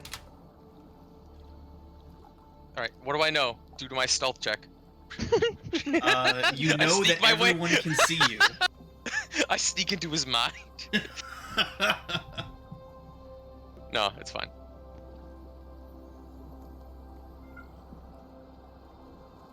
Well, keep the roll and just use your history modifier. No, I'm not proficient. I can't. Oh. Is anybody proficient in history? Becker is. Schrodinger, are you? He's lived it. Can I use Arcana? Negative. Then Well, that's you know a what? Are negative there on any the history. spells named after Ilminster? No, but Elminster is kind of like, the godfather of wizards and stuff. And I mean, he was there when it was created. I mean, I would think it would be pretty common knowledge in the wizarding community of at least whispers of who he was, right? I mean, don't you? I mean, he had a relationship with proficiency in Maestra. Arcana would show a study of the craft. So I believe, At the Schrodinger, same time, I think you would know Schrodinger what Becker also just has said. him, and I don't think he knows. What's up? At the same time, Schrodinger also has like a very extreme case of amnesia. He doesn't even know who he is. So I don't think he knows. All right, fair enough. Yeah, I have no idea. I've never met that Tom guy. Nice guy? Or is he kind of shifty? He's actually quite nice. He is very joyous. I don't know if I've ever met him, but I think he and his wife enjoyed quite the life. But Did you just read like The Lord of the Rings or something, or are you just pulling this out of like distant memory? Oh, son, I could. Oh boyo, if you want me to get Lord of the Rings lore into this game, No. I could read No. I could read you novels of lore. That's I all I believe listen you. to He's during like work. the deep magic. Don't sign I on see top your of Lord it of the to Rings, be and I'm gonna witch. raise you the Witcher if you do that. I was there when it was written. I'm telling you right now, if you want me to reference Malcor, if you want to reference the Valar, if you want me to reference like the other Maiar, like Sauron, if you want me to reference like anything, including the like Smeagol and Mogul, or whatever the hell the other dude's name was that Smeagol killed to get the ring way long ago, I will do it, and I will do it often. But we're playing D&D, so let's go. I do have to say though that it makes me very interested to play in a campaign you run one day, Plax. My guy. Don't do it. His enemy's Don't do overpowered. it. No, oh dude, they're fun. You might die. It was painful. It was painful. I think I'm just too nice to you all because everyone like I die like we just had a TPK in my Friday game. You all Plax is What? talking about pain. Yeah, my Friday Another one. game TPK'd. My home game. We all died. Hey, if it happens, that's the dice, my guy. I'm Mhm. fine with that. Yep. If I Good luck, die, mate. that's cool. We stuck our nose into a cultist group that didn't want our noses there, and we got 4 fireballs to the face at level 3. Yeah, they do that. Have you guys ever heard of the Silmarillions? Well, Okay. here's the thing. The Let's- Silmarillions began. let's play In the some first stuff. age, Let's they keep were our built now. fantasy settings separate. The Oh, dice fucking have been cast character for here. your day of travel, everybody. Are you all prepared to see what they have revealed for you? Yeah, definitely. You know, Sorry. at the end of this, when Becker was talking about, oh, he's a nice guy. Yeah, might like to meet him one day. You know, there's some of these guys that are just not so nice, and he'll look at our what's his name, the Drow, Sereth. Sereth, yeah. Sereth. He'll look at Sereth pointedly. There's just some guys you just can't trust. He kind of crosses his arms over his chest and just gives you a narrow, steady, not a glare, more like, you're right, but I don't like it. I'm going to stand in front of Sareth and just say we can trust him. Question: are we in the current timeline where the literal god of magic was killed? 1490 DR, regular old Faerun Pantheon information. Thank you. I Could think I the try exact to- date for this game is like 1485 DR or something. Could I try to guesstimate an age for Becca? Well, all you can really get Like- is what you can see, right? Like, based on what he's talking about, these memories Ah. he has. Because I mean, yeah, you got I would say you can make a clues. history check. Yeah, because Trazen just said that was hundreds Right. of years I mean, ago yeah, or something. that is a good point. Trazen has just mentioned the dates and where they line up, so the things that he's mentioning are literally hundreds of years ago. Not 100, but hundreds of years ago. I'm not trying to be like exact. I'm just like a general rough, a possible age for him. So,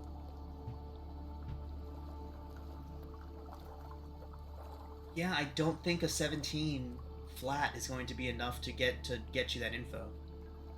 I don't like not even like rough. Like, is he in his possibly in his Becker, 300s? what events did you specifically reference? Trazen referenced a few events, and Becker Yeah, said that he doesn't or- recall those events. Well, Becker said he did remember Oh, okay. the Dwarven city. Remember, he said they were good drinkers, but don't ever try to get in between them and their gems. Okay. That was Axholm. And how long ago was that, Trazen? Oh Jesus! Okay, let me- we from can- Faerun now We can would be Wikipedia it. several hundred years ago. Because if you look at Phandalin now, it's a ruined town, Okay. and if you look at Axholm, they've been locked up with undead for a very long time. Okay. Like enough to have skeletons as like the outer defenses. You know what I mean? Right.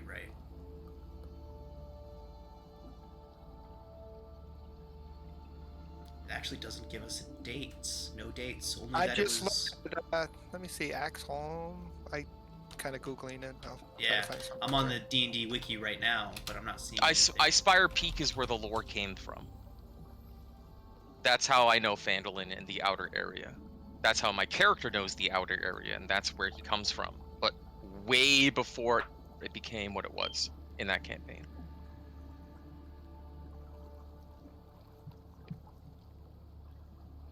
Okay, so we're just gonna have to make up a number for this then, because I'm not getting any information on when Axe That's Home fine. Which was dungeon was active. that you said?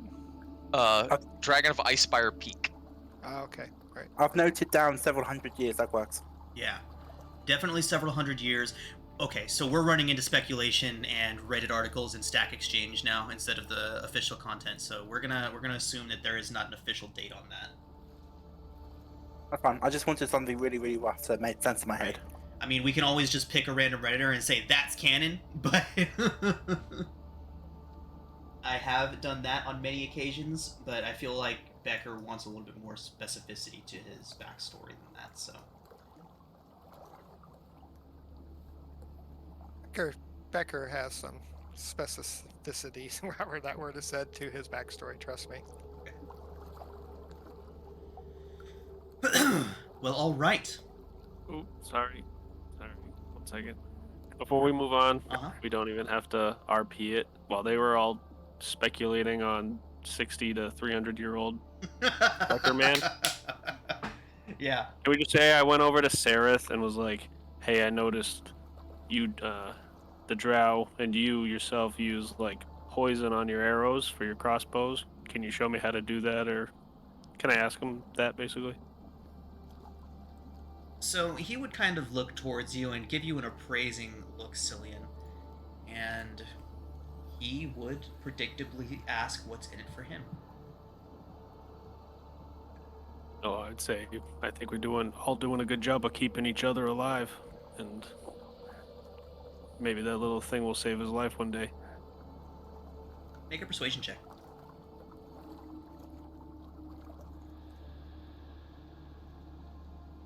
Suck at charisma.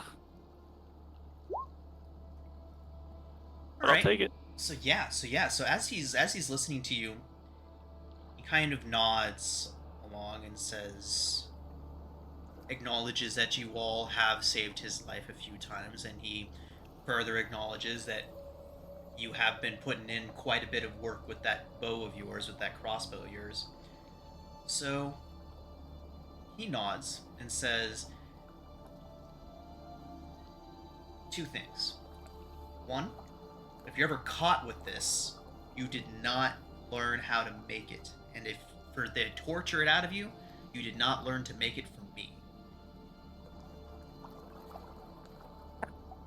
I agree. He nods and then says, it's not just something you can pull out of thin air. There's various funguses that need to be harvested in order to create the poison. He says the next time you all come across any fungal field of any size, he'd be able to show you how to make the stuff. I say thank you. And I'll owe him one. He nods.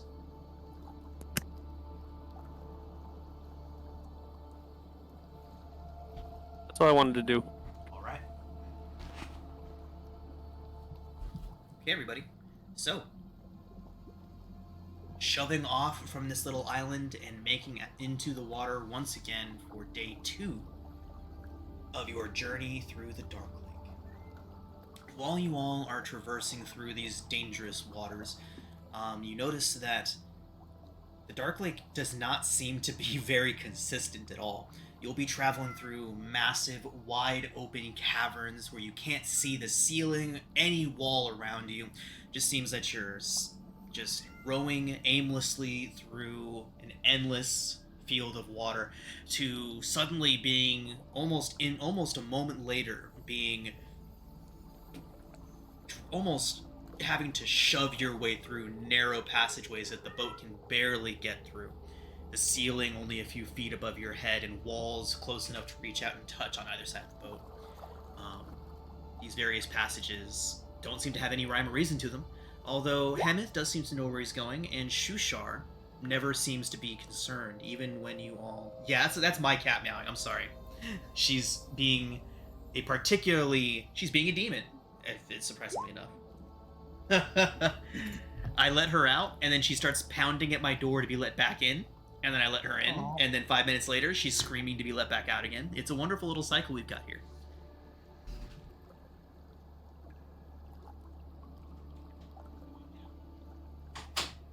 We hear meows echo across the waters of the Underdark. Okay, so, alright, but yeah, Shushar doesn't seem to be too concerned about any of these developments. Although, Hemeth. Does anybody here have proficiency in insight? I do. Hemeth has the concern. You can see him kind of looking around as you make your way through these passages. And every now and then he even glances back towards Shushar, almost like he's going to ask Shushar for help, but very notedly shakes his head and starts looking back out in front. Hemeth, what troubles you so? Nothing. Everything is fine. I know exactly where we're going. Even so, I mean, 2 heads are better than 1. Could Shushar? I don't Maybe think that's assist? true. Based on what we just saw, 2 heads are not better than 1, Uranus. Well, I mean, the Demogorgon might be less scary or powerful if it just had 1 head. So, from his point of view, 2 heads are better than 1. But 3 heads. That's where it's at. Hemeth says, "I'm fine with my 1 head, thank you. No need for any more. Suddenly, ways seem to have changed. Something." Does that... He points off into the distance and he says, "Off that way." If anybody that has dark vision of 60 feet or more can see what he's pointing at, he's Yes. pointing at a section of the cavern that looks like it was recently collapsed. Anybody that would like to know a little bit more about that can make a perception check. But Hemeth points at that section of collapsed tunnel and says that has been a solid wall for the past 40 years that he's been sailing this waters, and now something has just torn it down. Okay. I'll Nobody- use Sessional. Okay, Aranis. I won't.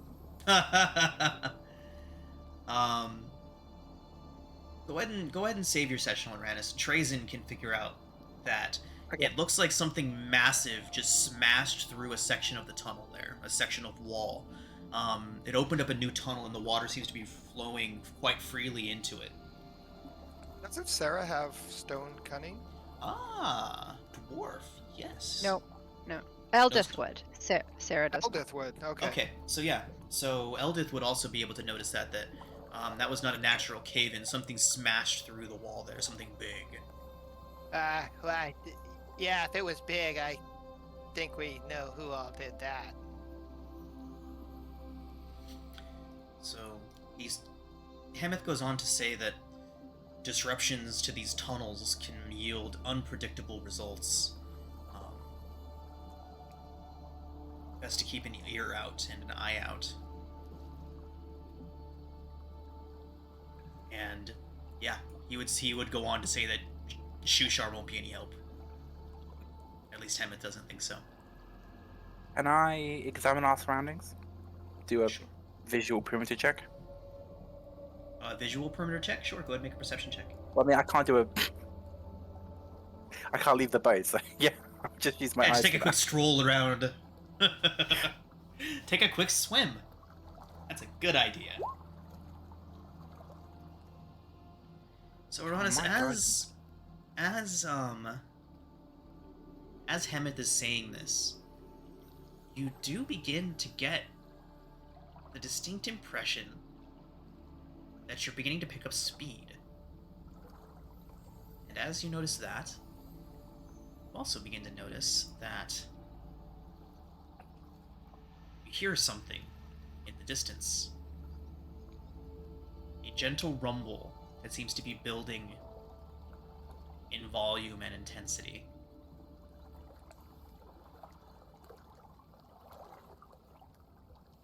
How do you respond to this information?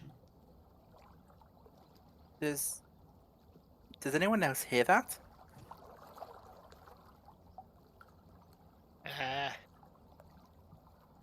Once he points it out, anybody with a passive perception of 12 or higher would begin to notice the same thing. Yeah. Yeah, Beck. What? That. He'll kind of look around. Is there a waterfall in here? Look at the picture. There's a waterfall. Hemeth begins to look around at the sides of the boats. At the sides of the boat, he looks around, says, "Falls!" Oh. Shouts it. Boat begins to pick up speed. We need to. Becker will grab an oar and start to try to like move the boat towards shore. Is there a shoreline nearby? There is no shorelines that you can see. All you can see is boy. darkness in every direction. Does anybody have more than 60 feet of dark vision? I do. 120. 120. Uranus, you see out in front of you. You can see for about 100 feet out the water stretching out in front of you, and then blackness. Abrupt and immediate blackness after 100 feet. And then I shout, "Fools!" Becker will start like rowing like a madman. Fantastic. I mean, not Is gonna that do a anything spare oar? probably. We are Billy going will to be. do a group athletics check. Everybody. Round about. All hands to the something. Athletics check from everybody. Oh shoot. Can I Got use it. guidance? Oh sweet.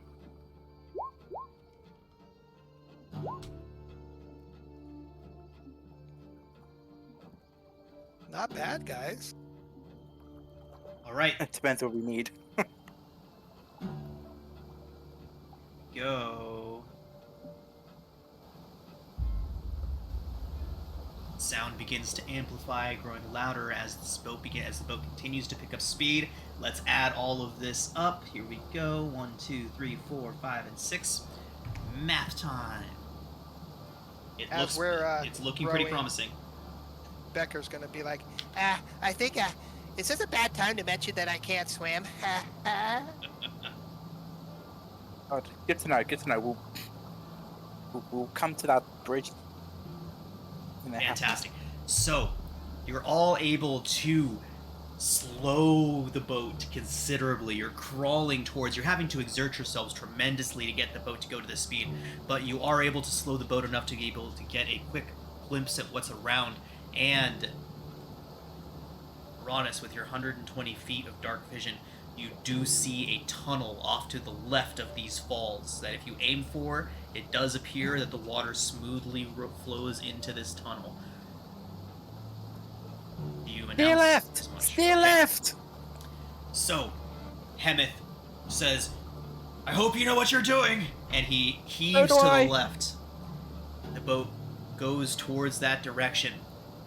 We need one last group strength athletics check as you all approach the falls. You are at an angle. It's dragging you towards the edge of this waterfall.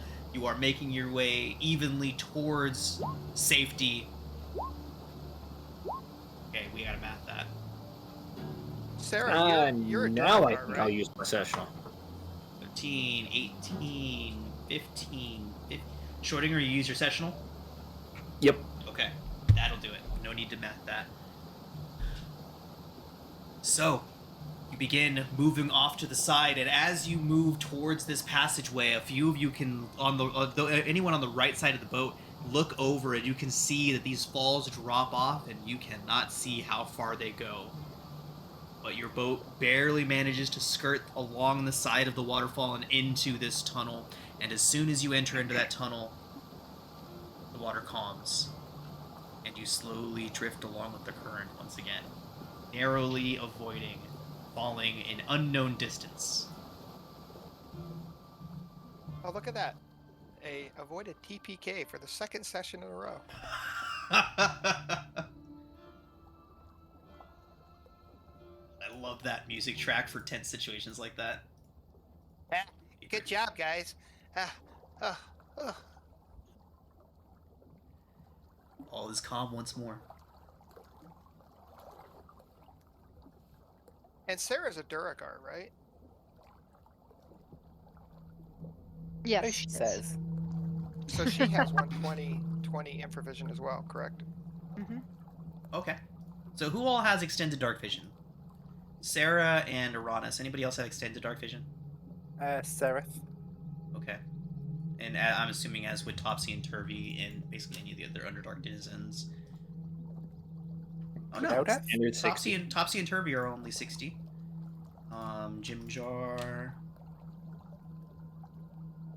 Jimjar is also only 60. Oh, Hemith would have it as Durga.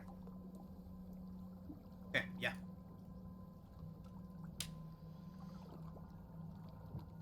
Okay, yeah, okay.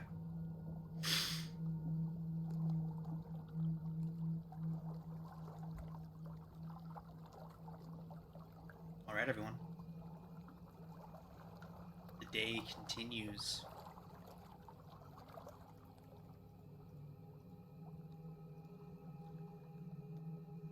Gotta check something here real quick.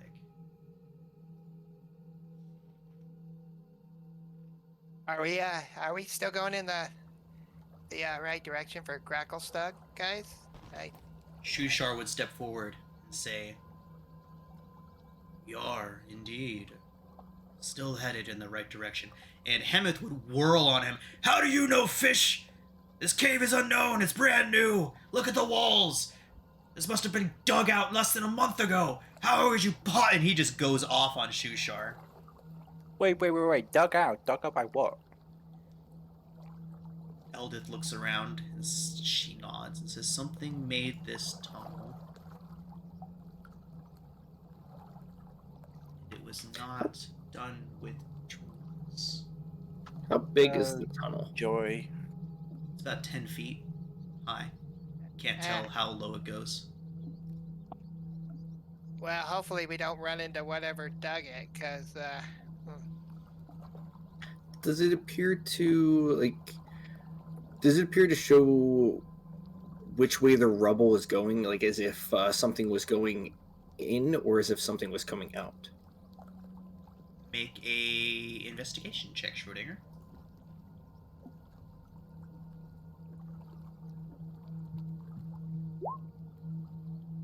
Can't tell. Yeah, You actually no. don't see any rubble. Does our boat have any light sources? Was it just, are we just relying on? There is a Dark. torch Ooh. lit at the center of the boat at any given time, unless you all specify that you would like to go dark.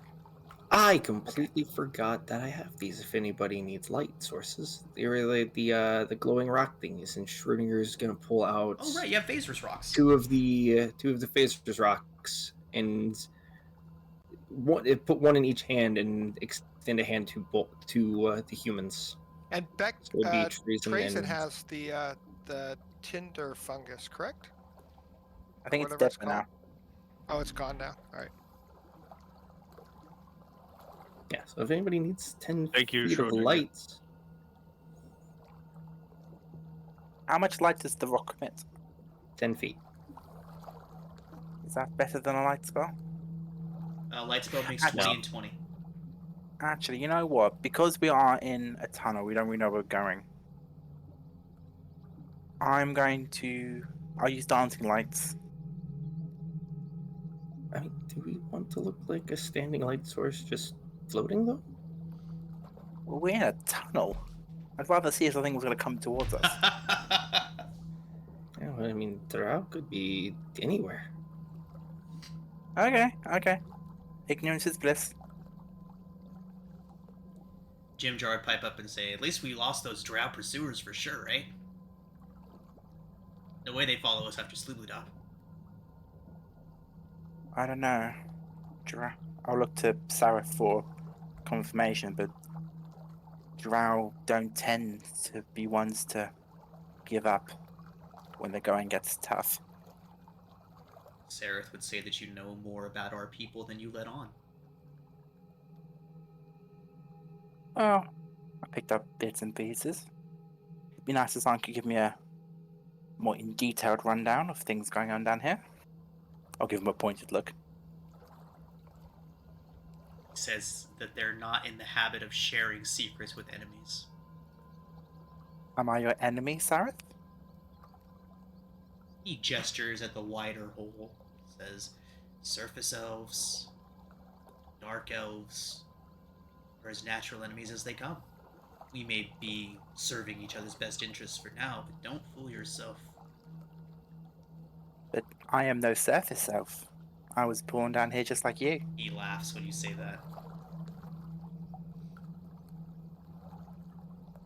This basically just says if you say so, and then gets up to walk away from walk to the other side of the boat.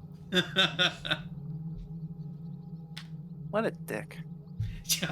Stare at this massive asshole. Yeah. I like him. Liked him better when he was full of spores. Think what you like. Think what you like, Sareth. My blood is as connected to these, well, this underground world as yours is. He doesn't respond this time. Pretends he didn't hear you. I just know more about our options than just surviving down here.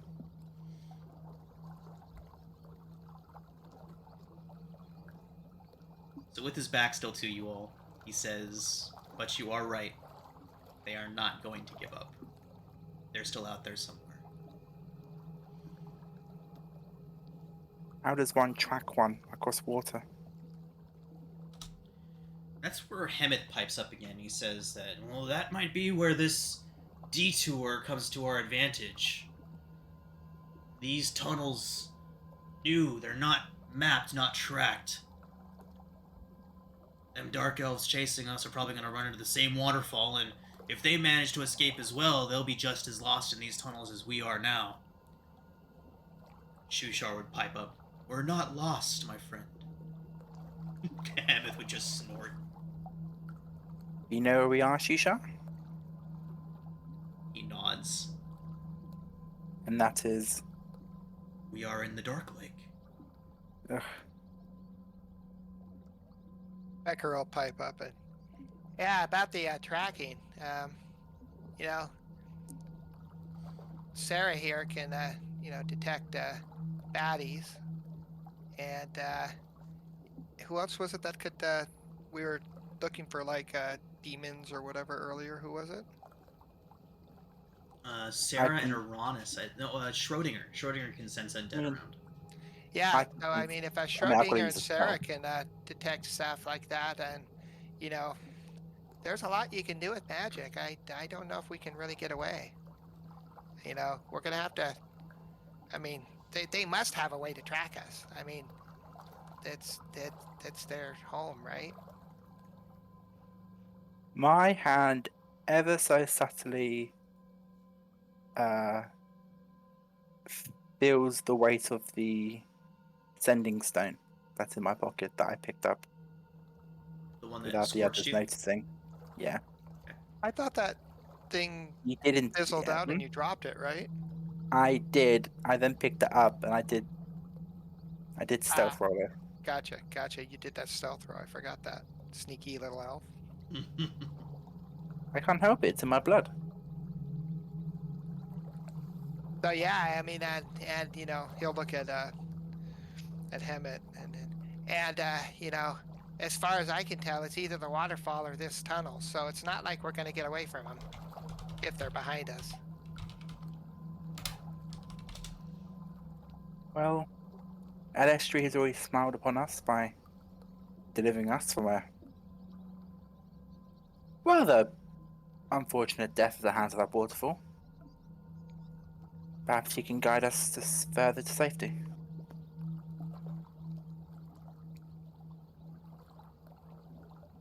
And Becker will pipe up. Yeah, Timora willing. Well, we'll get some luck.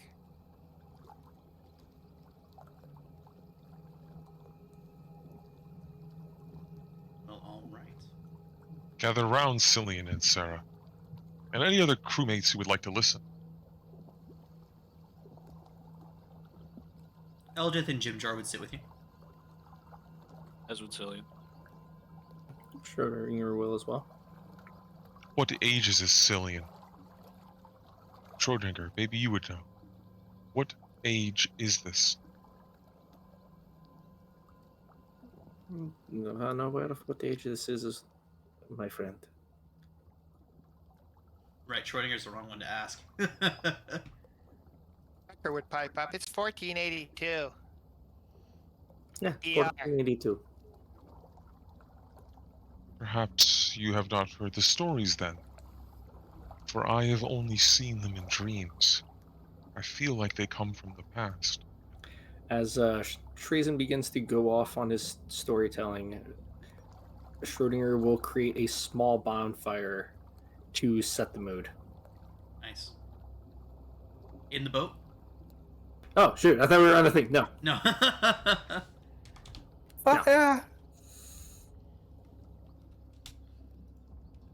Schrodinger, have you heard of Ungalant?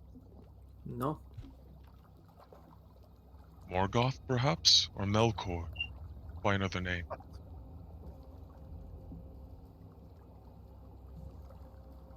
Schrodinger will flip through some pages in his spell book, and he wouldn't make it a note to hide what is written in a spell book, because everything that if anybody was to look over, they would just see everything is written in epistle. You look up. Cannot say I remember these names. They're not in here. No. Perhaps you do, Cillian. Or you, Sarah. Cillian just kind of staring at you like you're just speaking another language. Just totally confused. And has an intelligence of 8. Oh. Well, let me tell you the story of Melkor, and the greater spirit, Ungoliant, who took it upon itself to represent a giant spider. It devoured everything, and they came at odds when the elves created something great, something quite magical. But Melkor could not part with it, even though he bargained with this great spirit, this great demon. Ungoliant wanted these things, these bright objects, these 3 Silmarillions, and You'll see.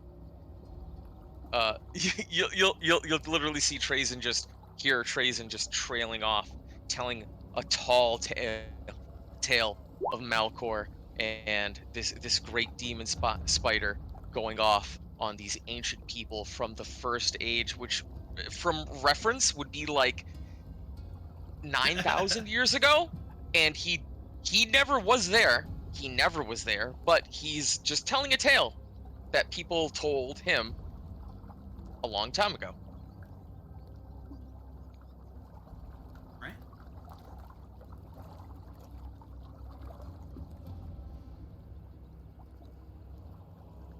And we gently float down the passage of doom. Y'all be fine. It's okay. Secret tunnel.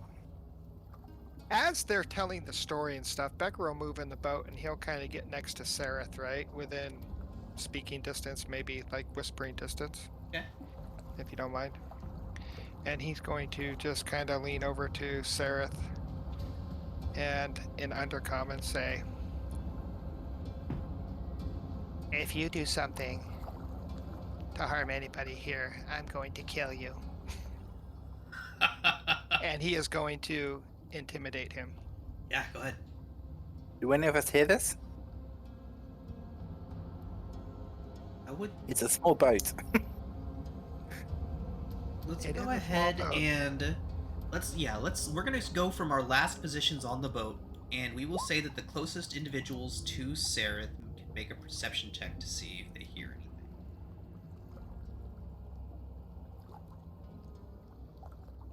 He would. Okay. That would be Celine and Trazen. You would be the ones that would be close enough to hear if you care to try to hear what Becker is saying. Oh, I care.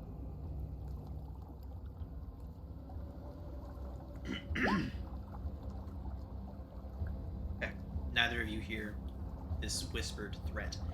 So Becker, Sareth's head kind of pops up, and he turns towards you, and his brows furrowed with concern at first, and then a smile creeps across his face. He says that it's good to hear the tongue of his people spoken correctly. I know more than your tongue, Drow. I know the ways you get rid of people. Your priestesses will seem like a easy death. Remember that. And Becker will pat him on the shoulder and get up and move. He flinches when you pat him, and then quickly makes it seem like he was doing something else, like he was about to get up and move or something. Yeah, that's a hell of a story, Trazen. Where did you come up with that? Did you just make that up or what? I saw it a long time ago. A long, long time ago in dreams. Yeah. Do you dream? I mean, not like I'm not trying to be rude or anything, but you kind of got, and Becker kind of gestured towards the funguses growing out of his head. Becker, I do dream. But not like you do. It is not all of a sudden. It is like slipping a silken woven blanket over yourself. Feel stories from the past, from the future. That's what I do. Huh. Do you think it's because of the your friends? Because the fungal networks are pretty amazing. They can run for miles.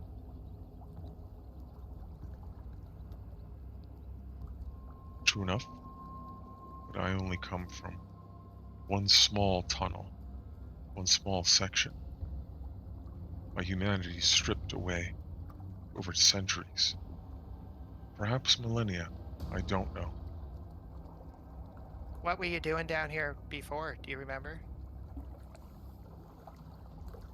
I was sent here as a warrior, as a peasant warrior, alongside others, and they died. I died. No, they lived, and I died. Yes. You don't look, well, maybe, but I don't know. You seem pretty living to me.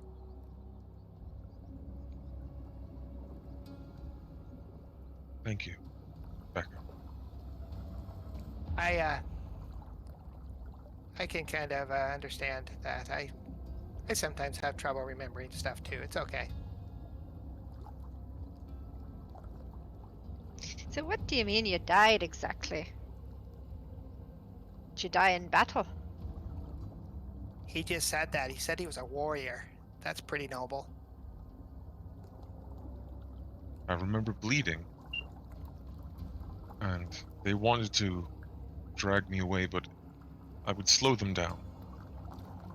My friends, my allies.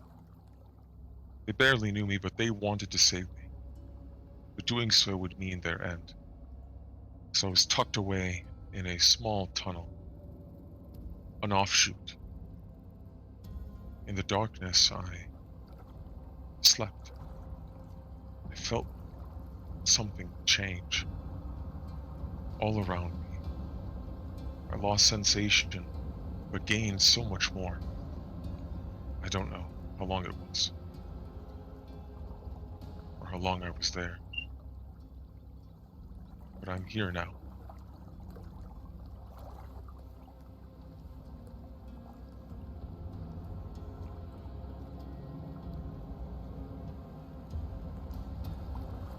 The tunnel ahead of you all branches off into 4 offshoots. Hemeth says for everyone to stop rowing.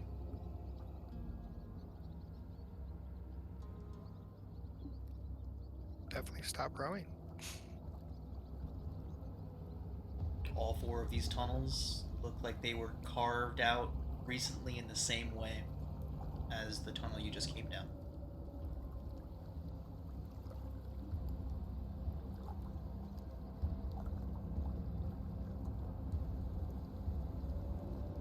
Shushar would step forward and look around. And you see him. There's 4 tunnels arrayed in front of you all. I'll make a quick drawing for you.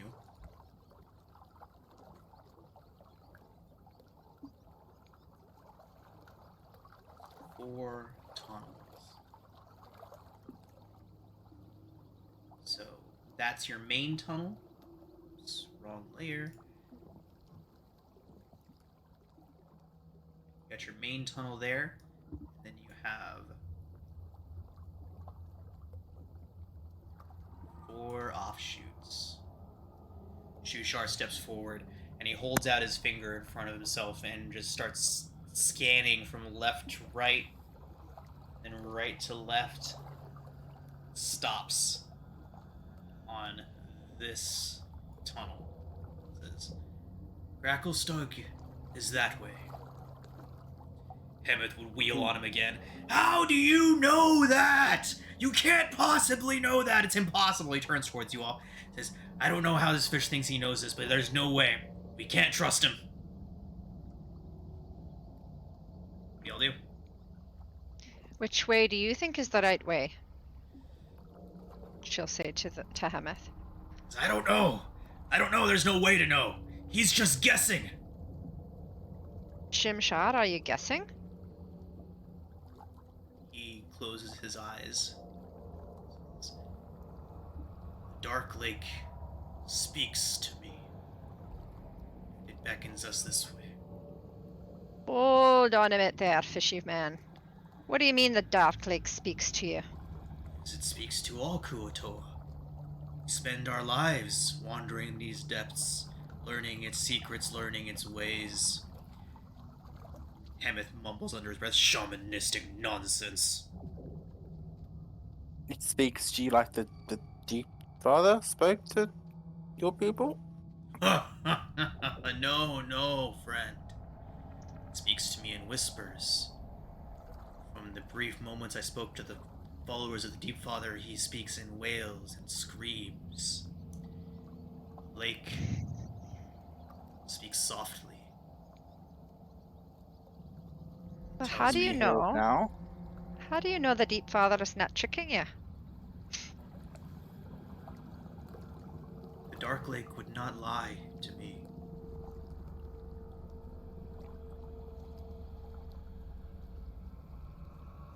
I think I agree with you, Hemeth. I'm not sure we should be listening to someone that is listening to the water that's clearly Thank contaminated. you. These fish folk are crazy. He did lead us almost to our certain dooms. I understand why Trace got a little mad, but didn't need to flip out like he did. Could I? Uh, Sorry. No, go ahead. Go ahead.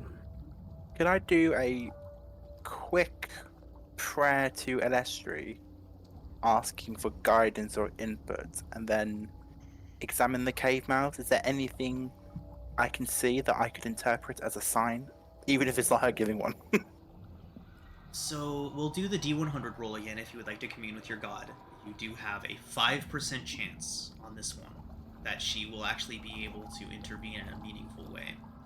So pick your Either 5 numbers and roll. As in like high or low? Pick any 5 numbers. Oh, any 5 numbers of God. As in like consecutive numbers, like 1 through 5, 6 through 11, whatever it may be. 6 through 11, why not? Okay. Ooh. Your prayers Is do there not receive any tangible answer. Is there anything I could interpret as an answer, even if it's not her giving one?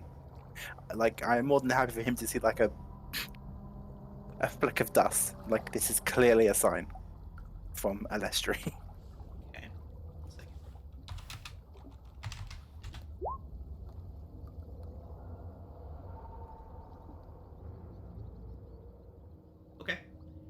You hear a splash down the far right cavern. A little splash, almost like a fish jumping out of the water kind of thing. I think we should go down the far right tunnel. Hemeth wheels on you. He's like, "You're just as crazy as the fish.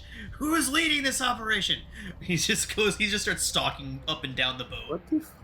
What if we wait for a little bit and I can ritual cast the familiar? Is anybody proficient in nature? As long as somebody provides Nature. a brass brazier. Becker is not proficient, but I do have my jack of all trades. Which does? Hold on 1 second. I'll pull it up. Oh. Can I cast spells that are ritual but haven't prepared? Wizards can ritual cast. Clerics can as well. It's as long as you have ritual casting. As long as but I don't have it prepared. I don't know what the cleric's version of that is. So with the bard, with jack of all trades, they kind of like know a little bit about everything. A little bit about Becker. a lot of stuff. I will allow you to make a nature check at disadvantage. Alrighty.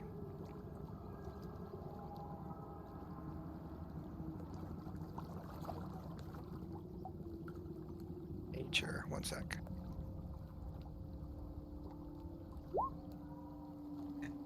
I will use Becker, my you sessional. don't notice anything. You want to use your sessional? Correct, because it's almost over, so. Okay, I'll go ahead and give it to you. Usually sessional can only negate disadvantage if you make it a straight roll. But we are getting close to then I will use a luck point. How's that? Alright then. Okay, so with the 17, Becker, as you're kind of looking over, you've all noticed how very still the water is in this passage. But, Becker, you do notice something. The water's moving faster. Barely so. But you can see little bits of rock and little bits of floating dust and things like that moving across the surface of the water, and they're all moving towards the tunnel that Shushar pointed out. It's the only tunnel that has anything different going for it. Everything else is perfectly still. Becker will kind of look around at the tunnels and look at everybody. And I think Shushar's right. I mean, if you look at that tunnel, it looks like the water's moving a little faster that direction. There's got to be something that way. The other ones look rather stagnant. I don't know if they go anywhere.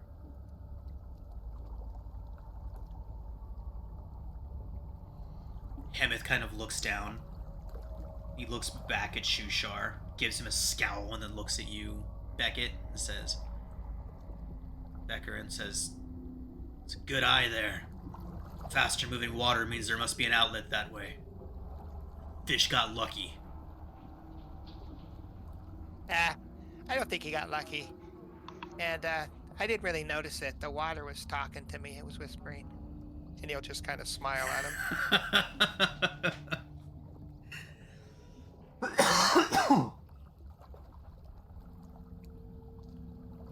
Hemeth nods and says, "Aye. That way." What do you guys think? Yeah, I mean, we're kind of... you did elect me leader, but, I like to hear everybody's opinion. I think it's the wrong way.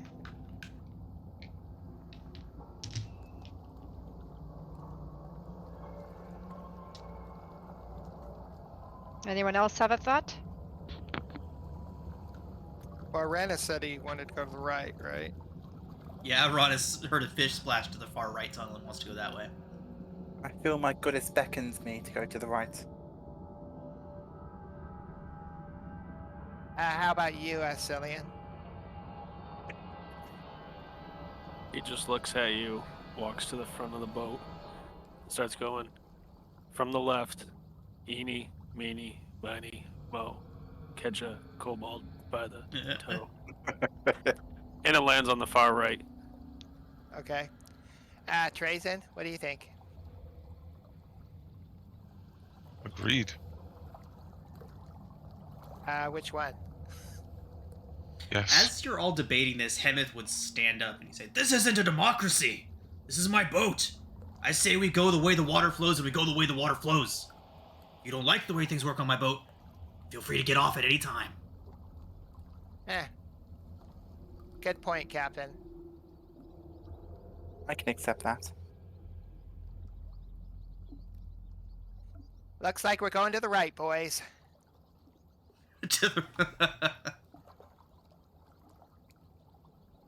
And Becker will just kind of turn around with a smile, because he knows that's the wrong direction that he just said, but... Right.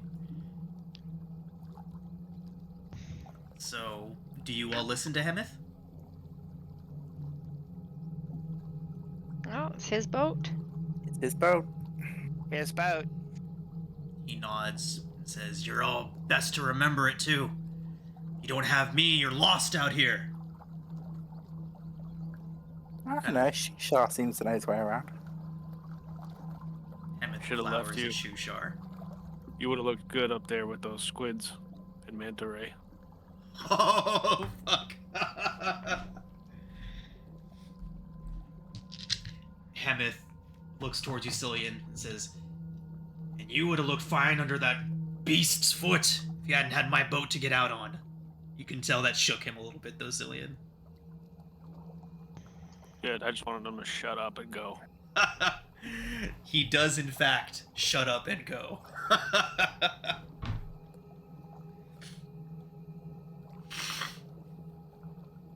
All right, everyone. So, as you all move down that tunnel, the speed of the water does continue to pick up. It does not seem as rushed as it did when you were approaching the waterfall, but you can definitely tell that whatever built these tunnels, whatever carved these tunnels out, was going down when it got here. And so the water begins to rush and quickly forms into a rather rough current. The boat is struggling, rocking against the walls. Every now and then it crashes into one of the walls. Do any of you do anything to try and stabilize, or what do you all do? The boat is beginning to rock, and every now and then it crashes up against a wall. It is getting very rough, very difficult to maintain the boat heading in a safe direction and speed. Basically, all of you need to What's lose the control of it. oars? Does the boat Yeah, have the a oars. rudder or anything?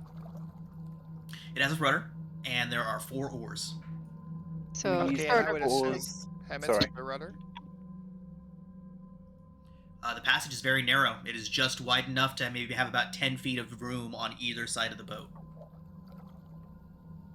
so is it Oh. possible to use the oars to redirect or counteract the force of the water? Hemeth would shout to be careful. You might break them.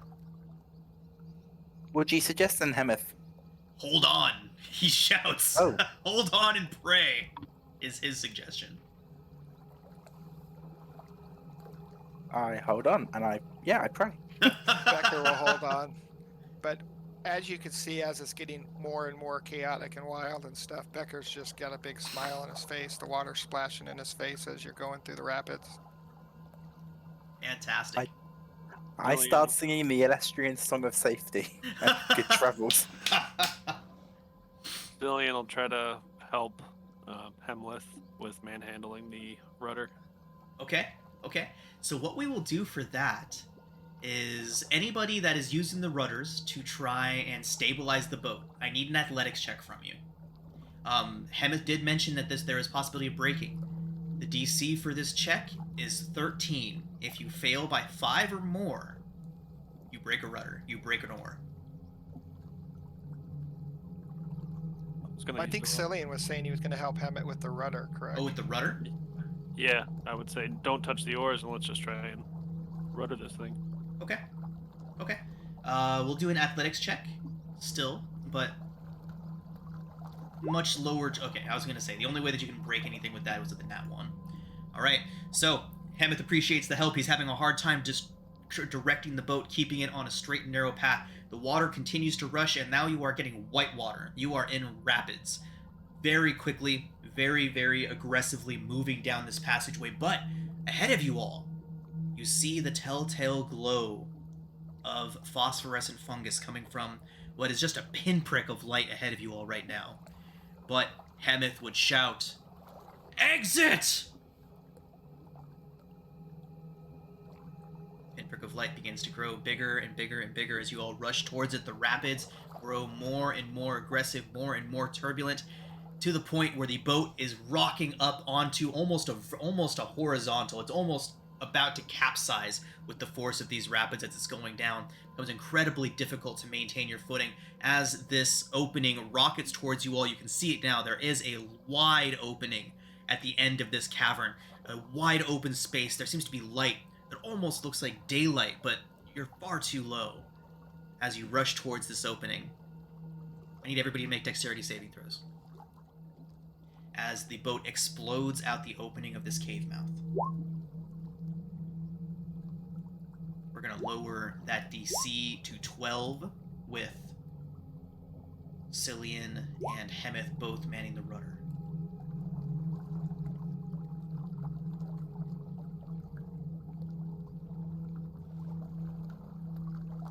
Trazen and Uranus, as you are both, as the ship rockets out of that tunnel, crashing, you can hear it thud hard against a rock just outside the mouth of that tunnel, as you enter out into a massive, thoroughly lit cavern. Phosphorescent fungus shining a huge swath of bright light across this massive, empty-looking cavern. As you all rush out, smack the rock, the boat goes up into the air, and Trazen and Uranus are thrown overboard. Ah!